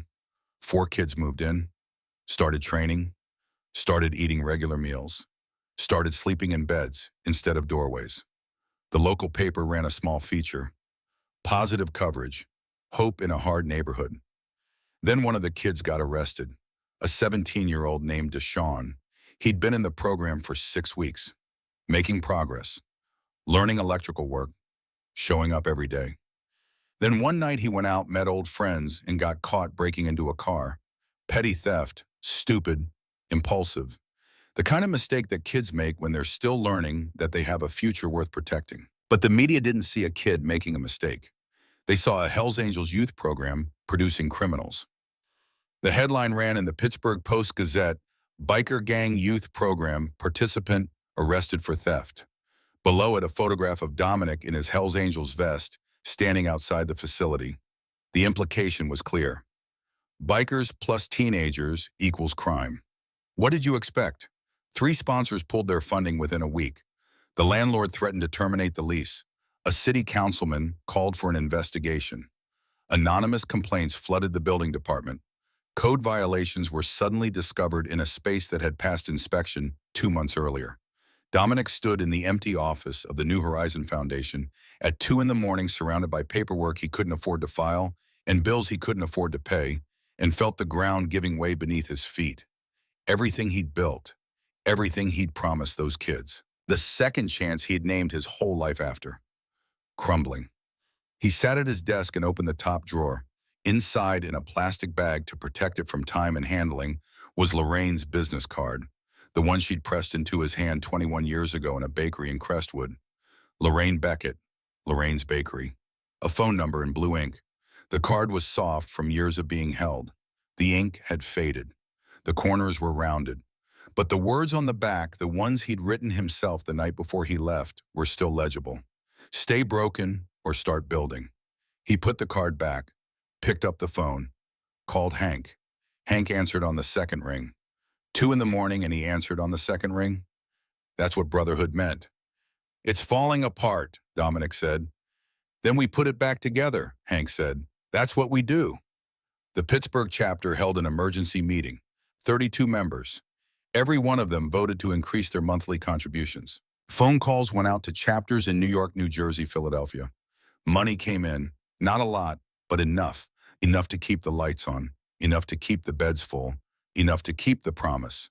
Hank drove to the city councilman's office personally, sat in the waiting room for 3 hours until the man agreed to see him. Then he told him about Dominic, about foster care, about the 400 kids who'd aged out in Pittsburgh that year alone, about where those kids ended up when there was no program. Prison, the streets, the morgue. The investigation was dropped. The foundation survived. And then it grew. More chapters joined. More donations came in. Corporate sponsors who'd been watching from the sidelines, waiting to see if the bikers were serious, started writing checks. By 2016, they had 12 beds. By 2018, 24. By 2020, 40. 400 kids in 10 years. Not all of them made it. Some relapsed.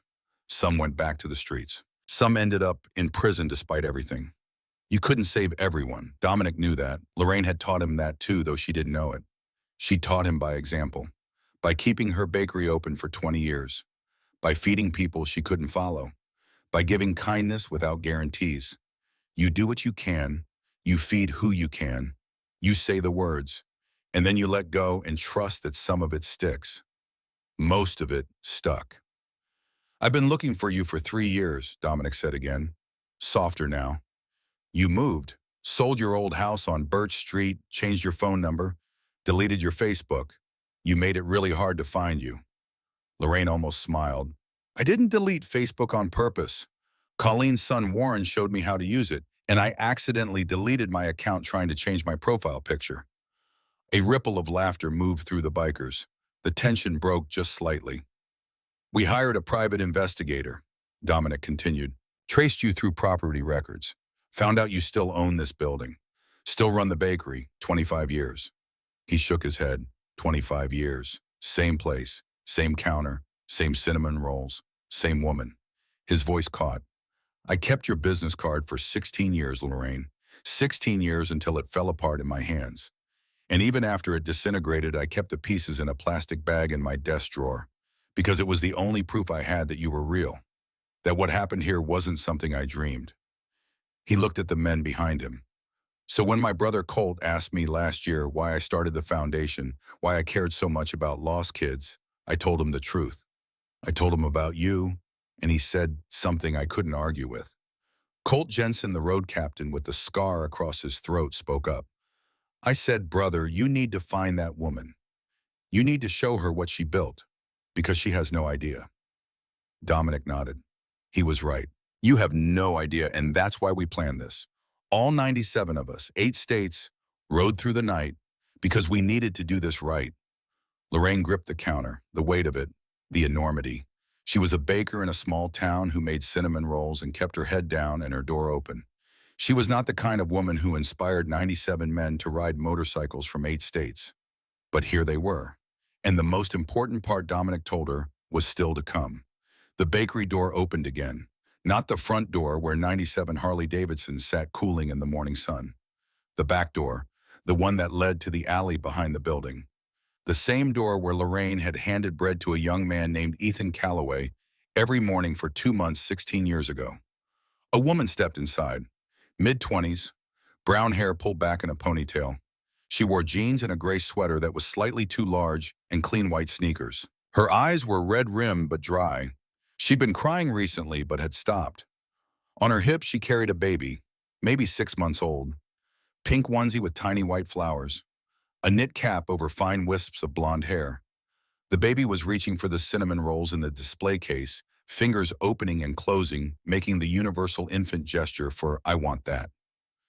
The woman looked around the bakery at the 97 bikers and froze. Dominic waved her forward. It's okay, Bridget. Come in. This is her. This is Lorraine. The woman Bridget took a tentative step, then another. The bikers parted for her leather-clad men stepping aside to create a narrow path through the crowd. Mrs. Beckett. Her voice was soft, uncertain. The voice of someone who'd rehearsed what she was going to say for months and was now terrified she'd forget all of it. Lorraine shook her head gently. I'm sorry, honey. I don't think we've met. Bridget's eyes filled. She blinked, swallowed, held the baby tighter. No, ma'am, we haven't, but you knew my brother. The bakery went still. 2008. He was homeless, addicted, trying and failing and trying again. You gave him bread every morning for 2 months through the back door, never asked his name, never asked what was wrong, just handed him a bag and let him keep his dignity. The memory surfaced slowly, like something rising from deep water. Blonde hair, hollow eyes, track marks under long sleeves. 5:45 in the morning. 2 soft knocks on the back door. Thank you, ma'am. Thank you. Ethan, Lorraine whispered. His name was Ethan. Bridget nodded, tears spilling over now, running down her cheeks unchecked. The baby, oblivious to everything except the cinnamon rolls, reached past her mother's shoulder toward the display case and made a sound of determined yearning. Ethan Calloway, my older brother, my only brother. A silence moved through the bakery. Not the dramatic silence of revelation, but the deeper silence of grief. The kind that settles into a room when someone is about to say something that cannot be unsaid. He passed away 4 years ago, Bridget said. Overdose. He'd been clean for 18 months. Longest stretch of his life. He had an apartment, a job doing maintenance at a school. He called me every Sunday. We talked for hours. He was himself again. She paused, breathed, and then he relapsed. One time, one night, one bad decision, and it killed him. Lorraine's eyes closed, the weight of it. Another one, another face from the back door, another pair of hands accepting bread, another life that didn't get the ending it deserved. I'm so sorry, Lorraine said. The words were small against the size of the loss. She knew that, had learned it when Warren died. Sorry was a pebble thrown at a mountain. It didn't move anything, but it was all you had. Bridget shook her head. Don't be sorry, Mrs. Beckett, please. That's not why I'm here. She shifted the baby to her other hip. The baby grabbed a fistful of her mother's sweater and held on. Those 18 months. Those 18 months when he was clean. They happened because of you. Lorraine's head shook involuntarily. He told me about you, Bridget continued, about the woman at the bakery, about the bread every morning, about how you never judged him, never looked at him like he was garbage, never made him explain himself or justify his existence. She was crying freely now, but her voice held steady. The words had been waiting too long to be stopped by tears. He said you were the first person in years who treated him like a human being, like he was worth feeding, and that's what gave him the strength to try rehab. He checked himself in 2 weeks after you started giving him bread. He told the intake counselor that a woman at a bakery made him believe he was worth saving. Lorraine's hand covered her mouth. He got clean. 18 months. And even though he didn't stay clean forever, even though the ending is what it is, he had those 18 months. 18 months where he was my brother again, where I got to know him, where he got to hold my hand when our grandmother died, where he was present and real and alive. She looked at Lorraine with an intensity that burned. That's because of you, those 18 months. Every conversation we had, every Sunday phone call, every moment I got to have my brother back. That was your bread, your back door, your kindness. The baby reached for Lorraine now, arms extended, fingers opening and closing. The baby didn't know about grief or addiction or bread through back doors. The baby just knew that the woman behind the counter smelled like cinnamon and warmth and safety. Lorraine reached back without thinking, took the baby in her arms, held her close, smelled that sweet baby smell, milk and powder, and something indefinable that was just new life, pure potential, a future with every page blank.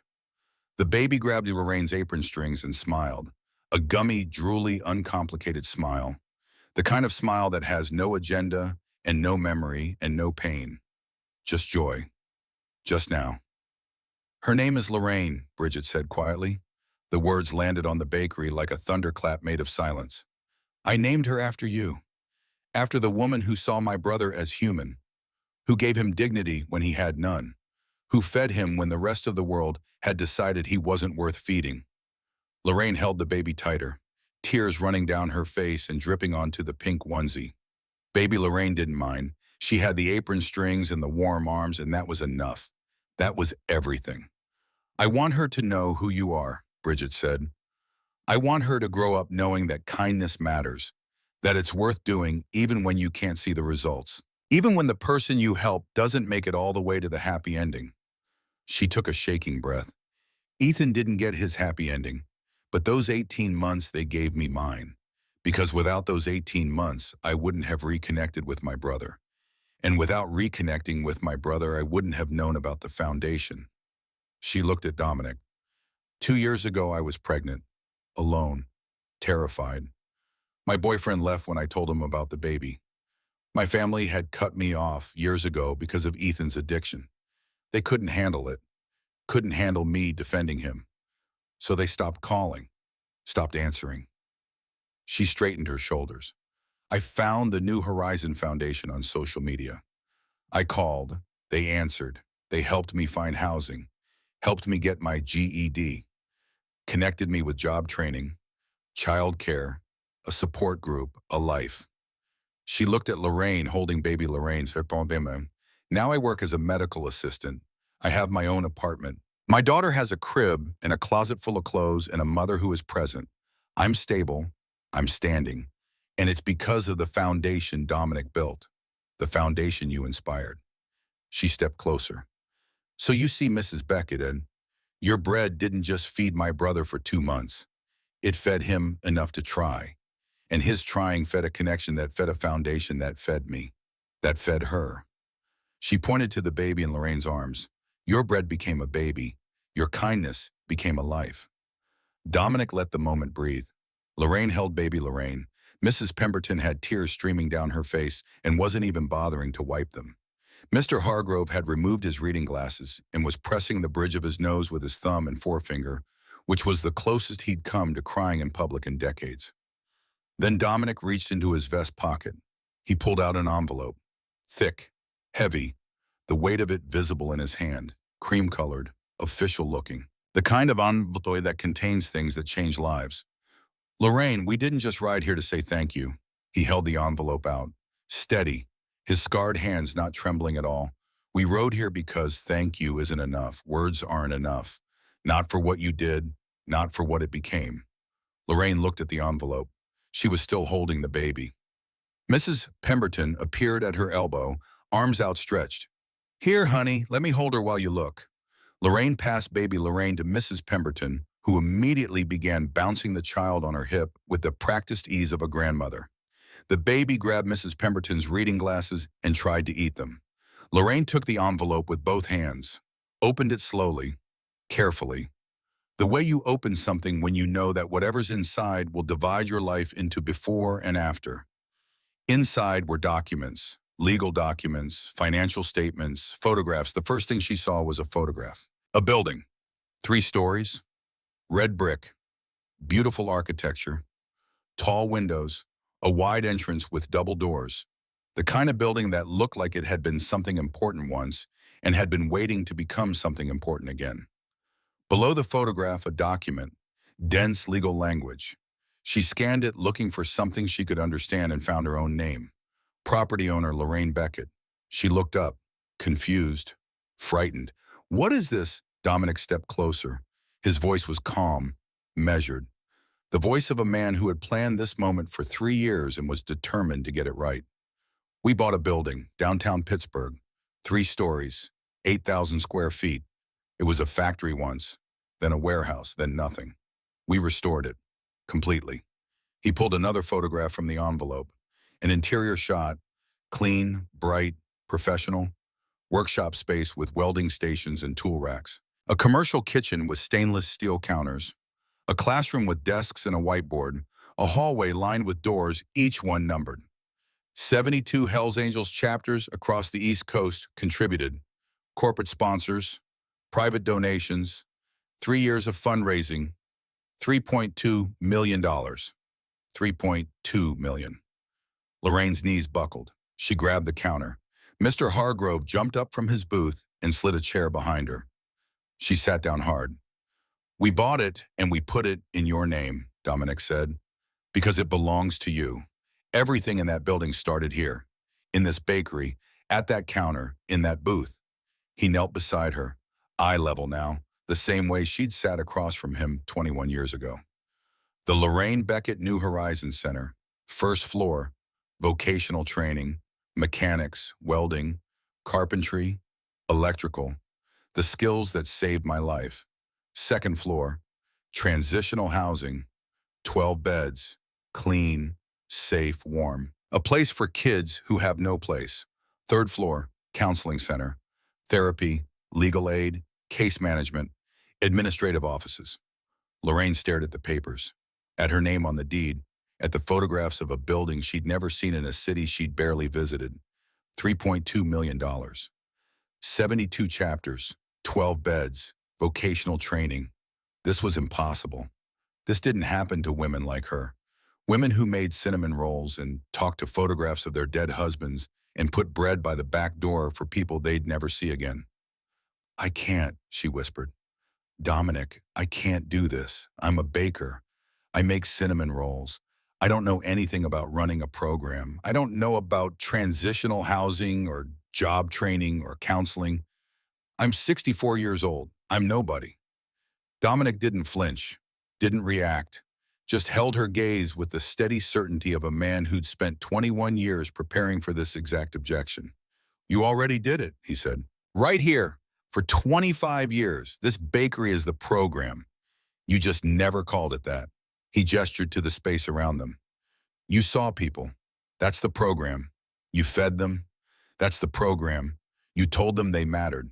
That's the program.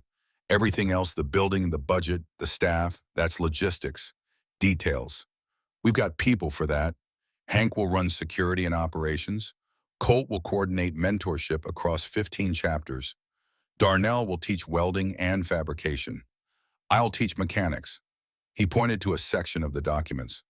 We've hired a full-time director, licensed counselors, a case manager, a social worker, vocational instructors. The staff is in place. The funding is secured for 3 years. The building is ready. He took her hand. We don't need you to run the logistics, Lorraine. We need you to be the heart. the way you've been the heart of this bakery for 25 years. Walk in every morning, talk to the kids, feed them, see them, tell them what you told me. He squeezed her hand. You matter. Start building. Lorraine sat in the chair Mr. Hargrove had provided, surrounded by 97 bikers and a baby named after her, and documents worth $3.2 million, and she was terrified. Not of the bikers, not of the building, not of Pittsburgh or logistics or budgets. She was terrified of failing. What if I let them down? She asked. Her voice was small, the voice of a woman who'd spent 21 years being strong and was for the first time admitting she was scared. What if I'm not enough? What if some kid walks in and needs something I can't give, and I fail him the way the system failed you? Dominic looked at her for a long moment. Then he spoke. You think I wasn't terrified when Hank invited me to prospect? You think I slept the night before I opened my shop? You think my hands weren't shaking the first time a kid walked into the foundation and I had to look him in the eye and say the words you said to me? He shook his head. I had no idea what I was doing, Moraine. None. I was a mechanic who'd aged out of foster care and gotten lucky and met the right people. I wasn't qualified to run a youth program. I wasn't trained. I wasn't certified. I was just a guy who remembered what you did for him and tried to do the same thing. He held her gaze. You told me something else that night, in the booth, after I broke down. You said tomorrow you wake up and choose. Stay broken or start building. I can't make that choice for you. Lorraine nodded. She remembered. I'm saying the same thing to you now. You can stay here. Keep running this bakery. Keep your quiet life. There's no shame in that. None. You've earned it. You've earned. He paused. Or you can build something, something that will outlive you, something that will save kids who are sitting in storage rooms right now wondering if they matter. Kids who are standing outside bakeries at 5:30 in the morning, freezing, starving, ready to give up. His voice dropped to barely above a whisper. I can't make that choice for you, but I can tell you that you're capable, that you're exactly who those kids need, that you've been doing this work your whole life without knowing it. The bakery held its breath. Then the front door flew open. The bell above it rang hard, jangling, urgent. A woman pushed through the crowd of bikers who parted quickly, instinctively recognizing the energy of someone who was not here for pleasantries. Mom. Colleen Beckett Stafford was 45 years old, a teacher at Crestwood Elementary, still living 20 minutes outside town with her husband Scott and their two teenagers, Warren and Rosalie. She had her mother's eyes and her father's jaw, and the kind of expression that said she had left school in the middle of a lesson and driven faster than was legal or wise. Mrs. Pemberton had texted her. Of course Mrs. Pemberton had texted her. Mrs. Pemberton had probably texted half the county. What is happening? Are you okay? Why are there motorcycles everywhere? Did someone hurt you? She stopped when she saw her mother's face. Not hurt, not scared, overwhelmed, tear-streaked, holding legal documents in hands that wouldn't stop shaking, surrounded by men in leather who were looking at her like she was something precious. Colleen's protective instincts flared. She turned to Dominic, who was still kneeling beside her mother's chair. Who are you? What did you do to my mother? Dominic stood slowly, raised both hands, open, non-threatening. Your mom saved my life 21 years ago. We're here to say thank you. That's all. Just thank you. Lorraine reached for her daughter's hand. Colleen, honey, it's okay. This is Dominic. He's the boy I told you about, the one who stayed in the storage room. Winter of 2003. Colleen's face changed, the anger drained. Recognition flooded in. She'd heard the story, not often. Her mother wasn't a storyteller, but a few times late at night over wine, Larissa had mentioned the boy, the teenager who'd appeared in January and vanished in February and left a note she kept in a drawer. The one she wondered about. The one she hoped was alive. The one who left the note, Colleen said. Lorraine nodded. Colleen looked at Dominic, really looked. Past the leather and the tattoos and the scar, past the size of him and the roughness of him, and she saw what her mother had seen 21 years ago, a boy who'd been saved. My mom talked about you, Colleen said. Her voice had softened, the teacher's voice, the one she used with scared kids on the first day of school. For years. Or she wondered if you were okay. More than okay, Dominic said, because of her. Colleen walked to the table, looked at the papers spread across it.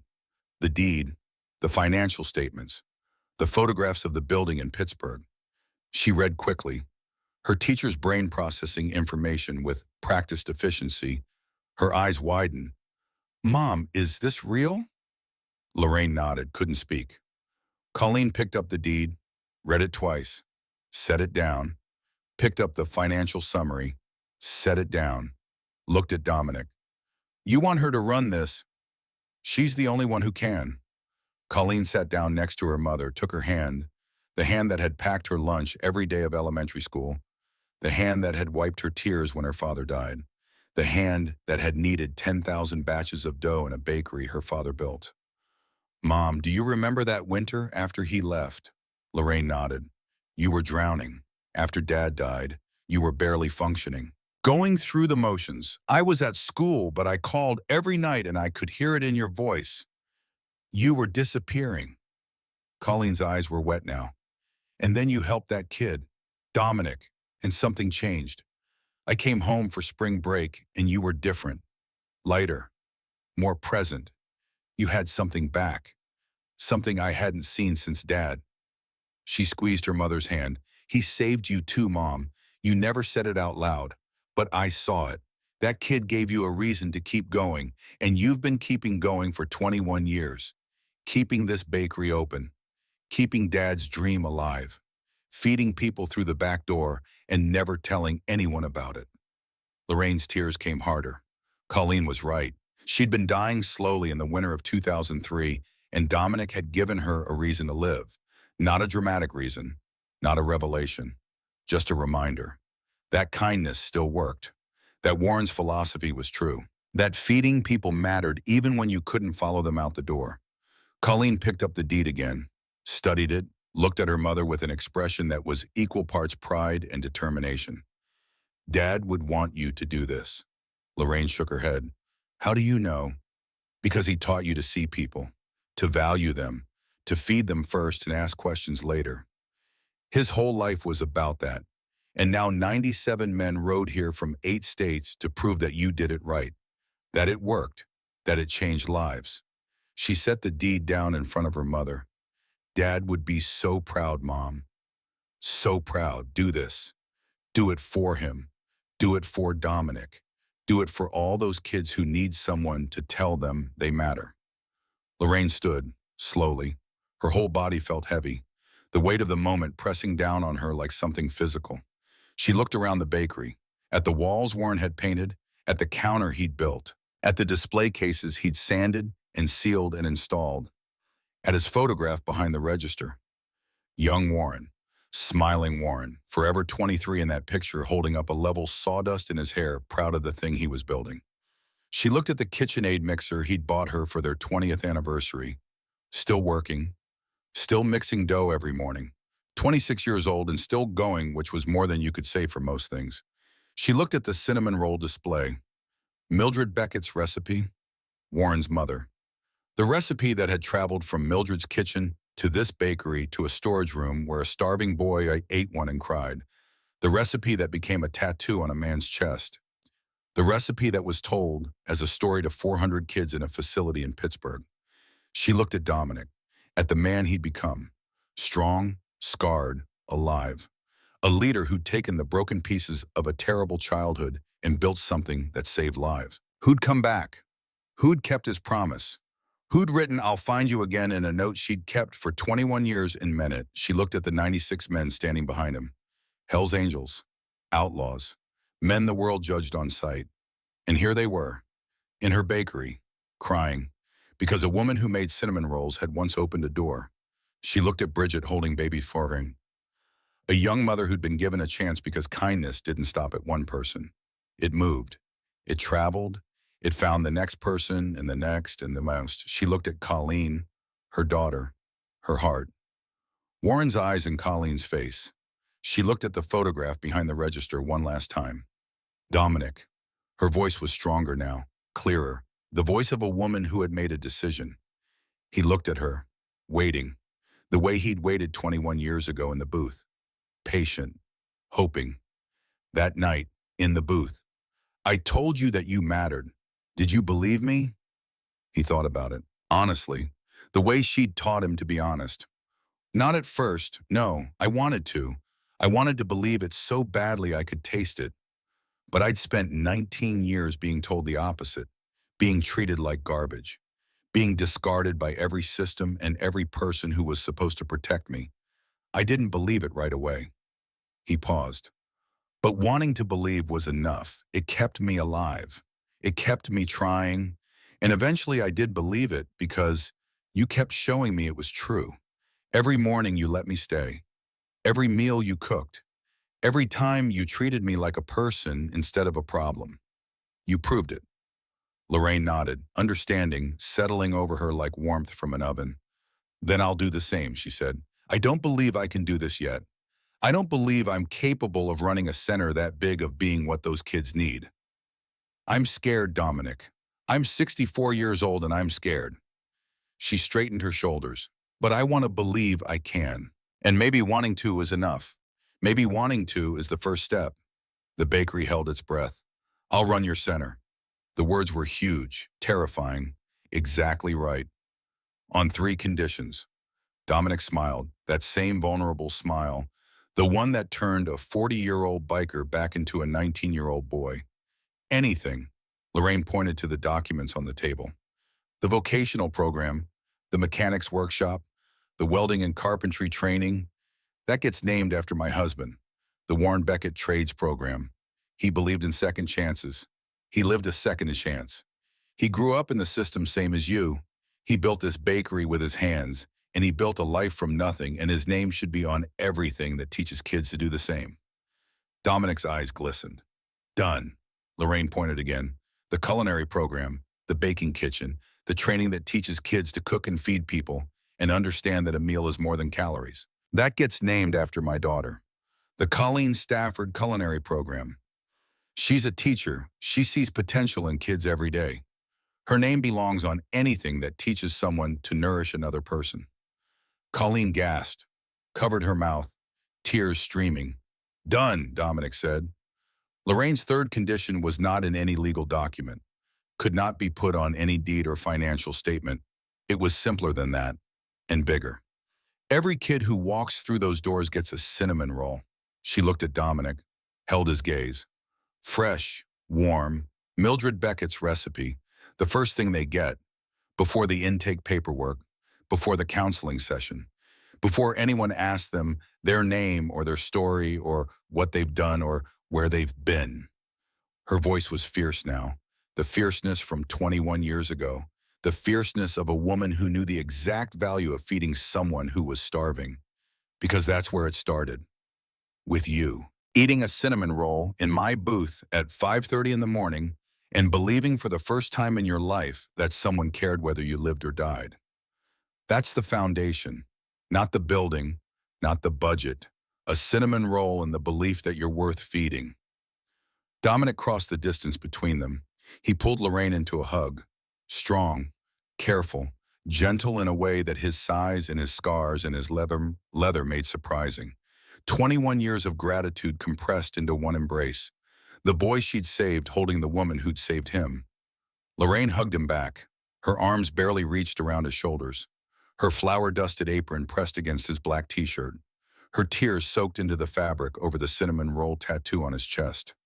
She felt him shaking. Not from cold, not from fear. From the release of something he'd been carrying for 21 years. The weight of a debt he could never fully repay. The weight of a promise kept. I'll find you again when I've done something worth showing you. He'd found her, and what he'd done was worth more than showing. The bakery erupted. 97 voices, cheering, whistling, applauding.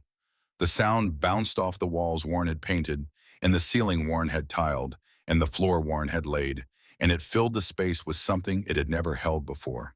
Not just warmth, not just the smell of bread and sugar and coffee, but the sound of broken people celebrating the woman who taught them they could be whole.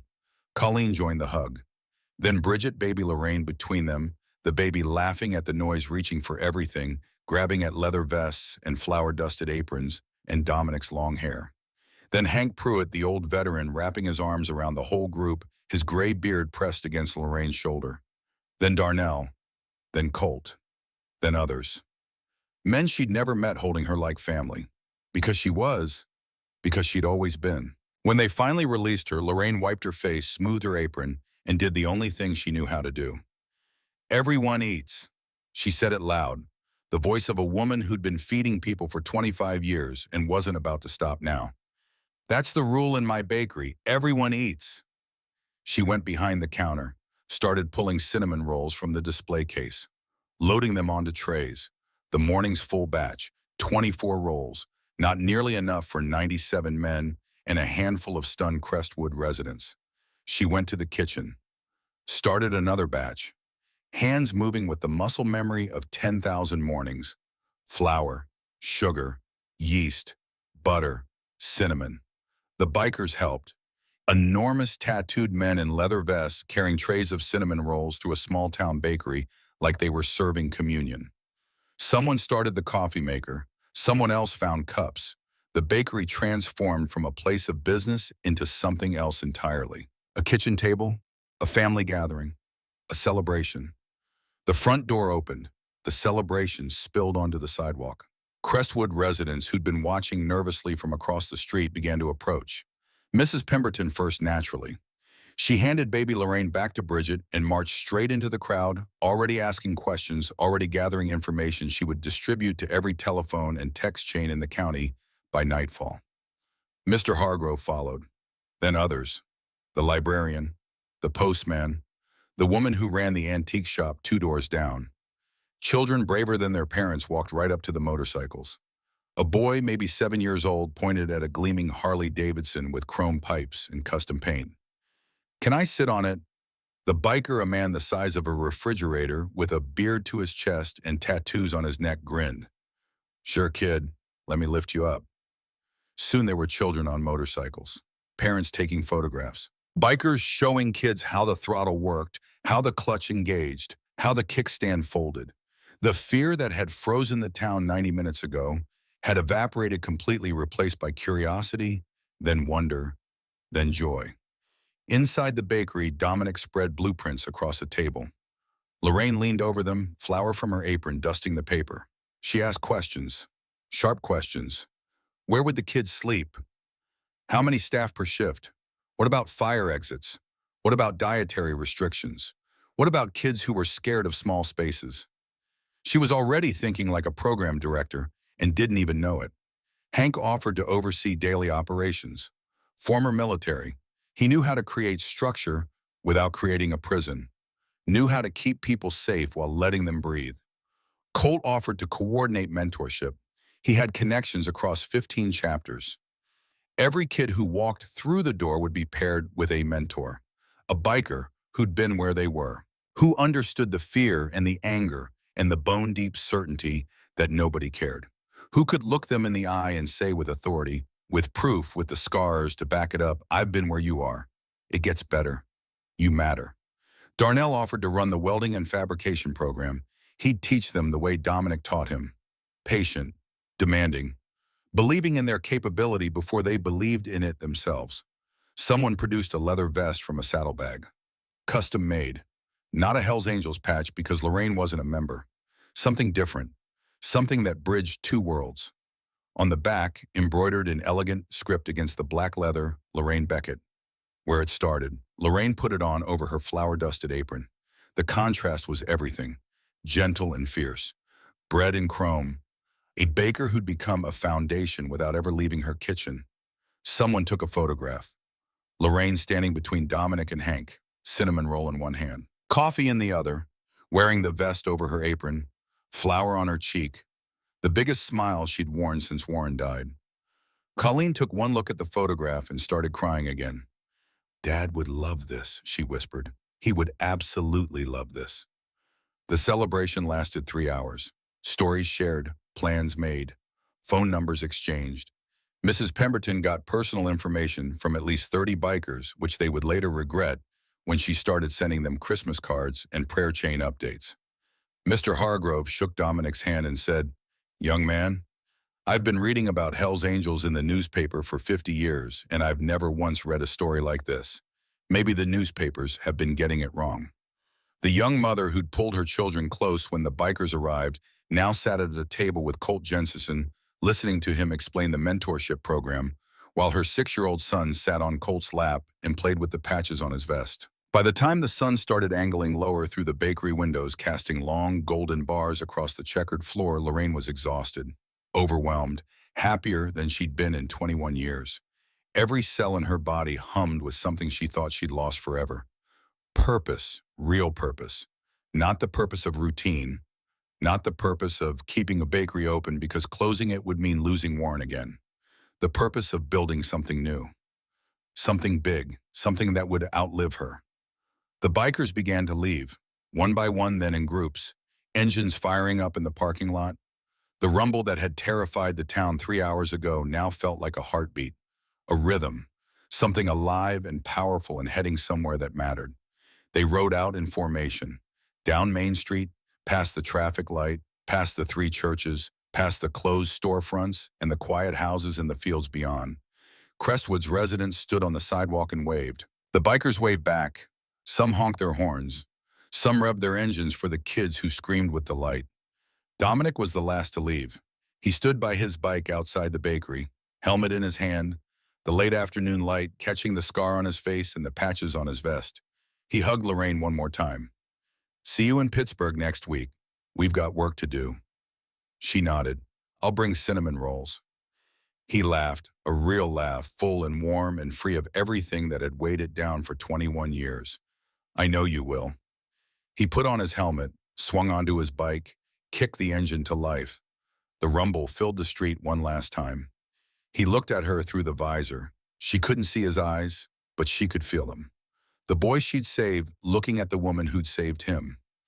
Then he rode away, down Main Street, into the Pennsylvania evening. Heading west toward Pittsburgh, toward a building with her name on it, toward 400 kids who already knew her story, and the thousands more who would. Lorraine stood in front of her bakery and watched until the sound faded into nothing. Then she turned around and walked back inside. The bakery was a mess, crumbs on every table, coffee cups everywhere, cinnamon roll glaze on surfaces that had never seen it, flour footprints on the tile, a leather glove someone had forgotten on the counter, a handwritten note from Darnell on a napkin. "Thank you for starting everything." Baltimore chapter. She began cleaning. The way she'd cleaned every night for 25 years.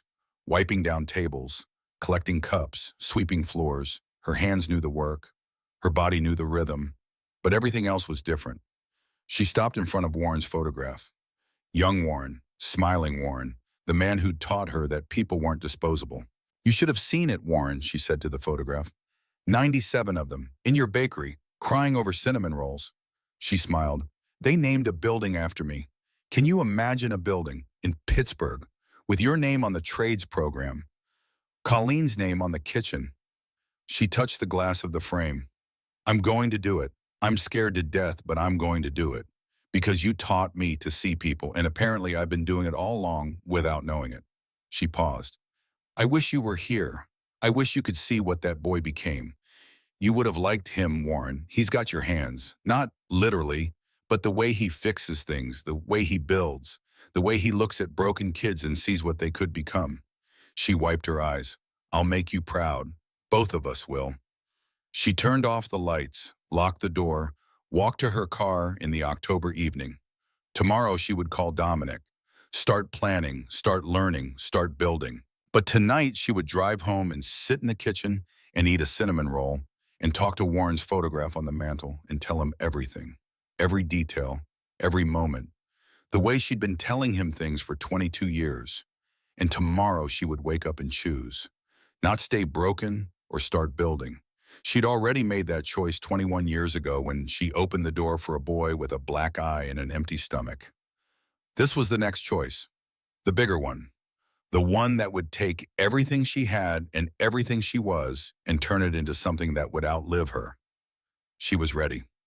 6 months later, the Lorraine Beckett New Horizons Center opened its doors in downtown Pittsburgh. The building was beautiful. 3 stories of restored brick and tall windows and possibility. 200 people attended the grand opening.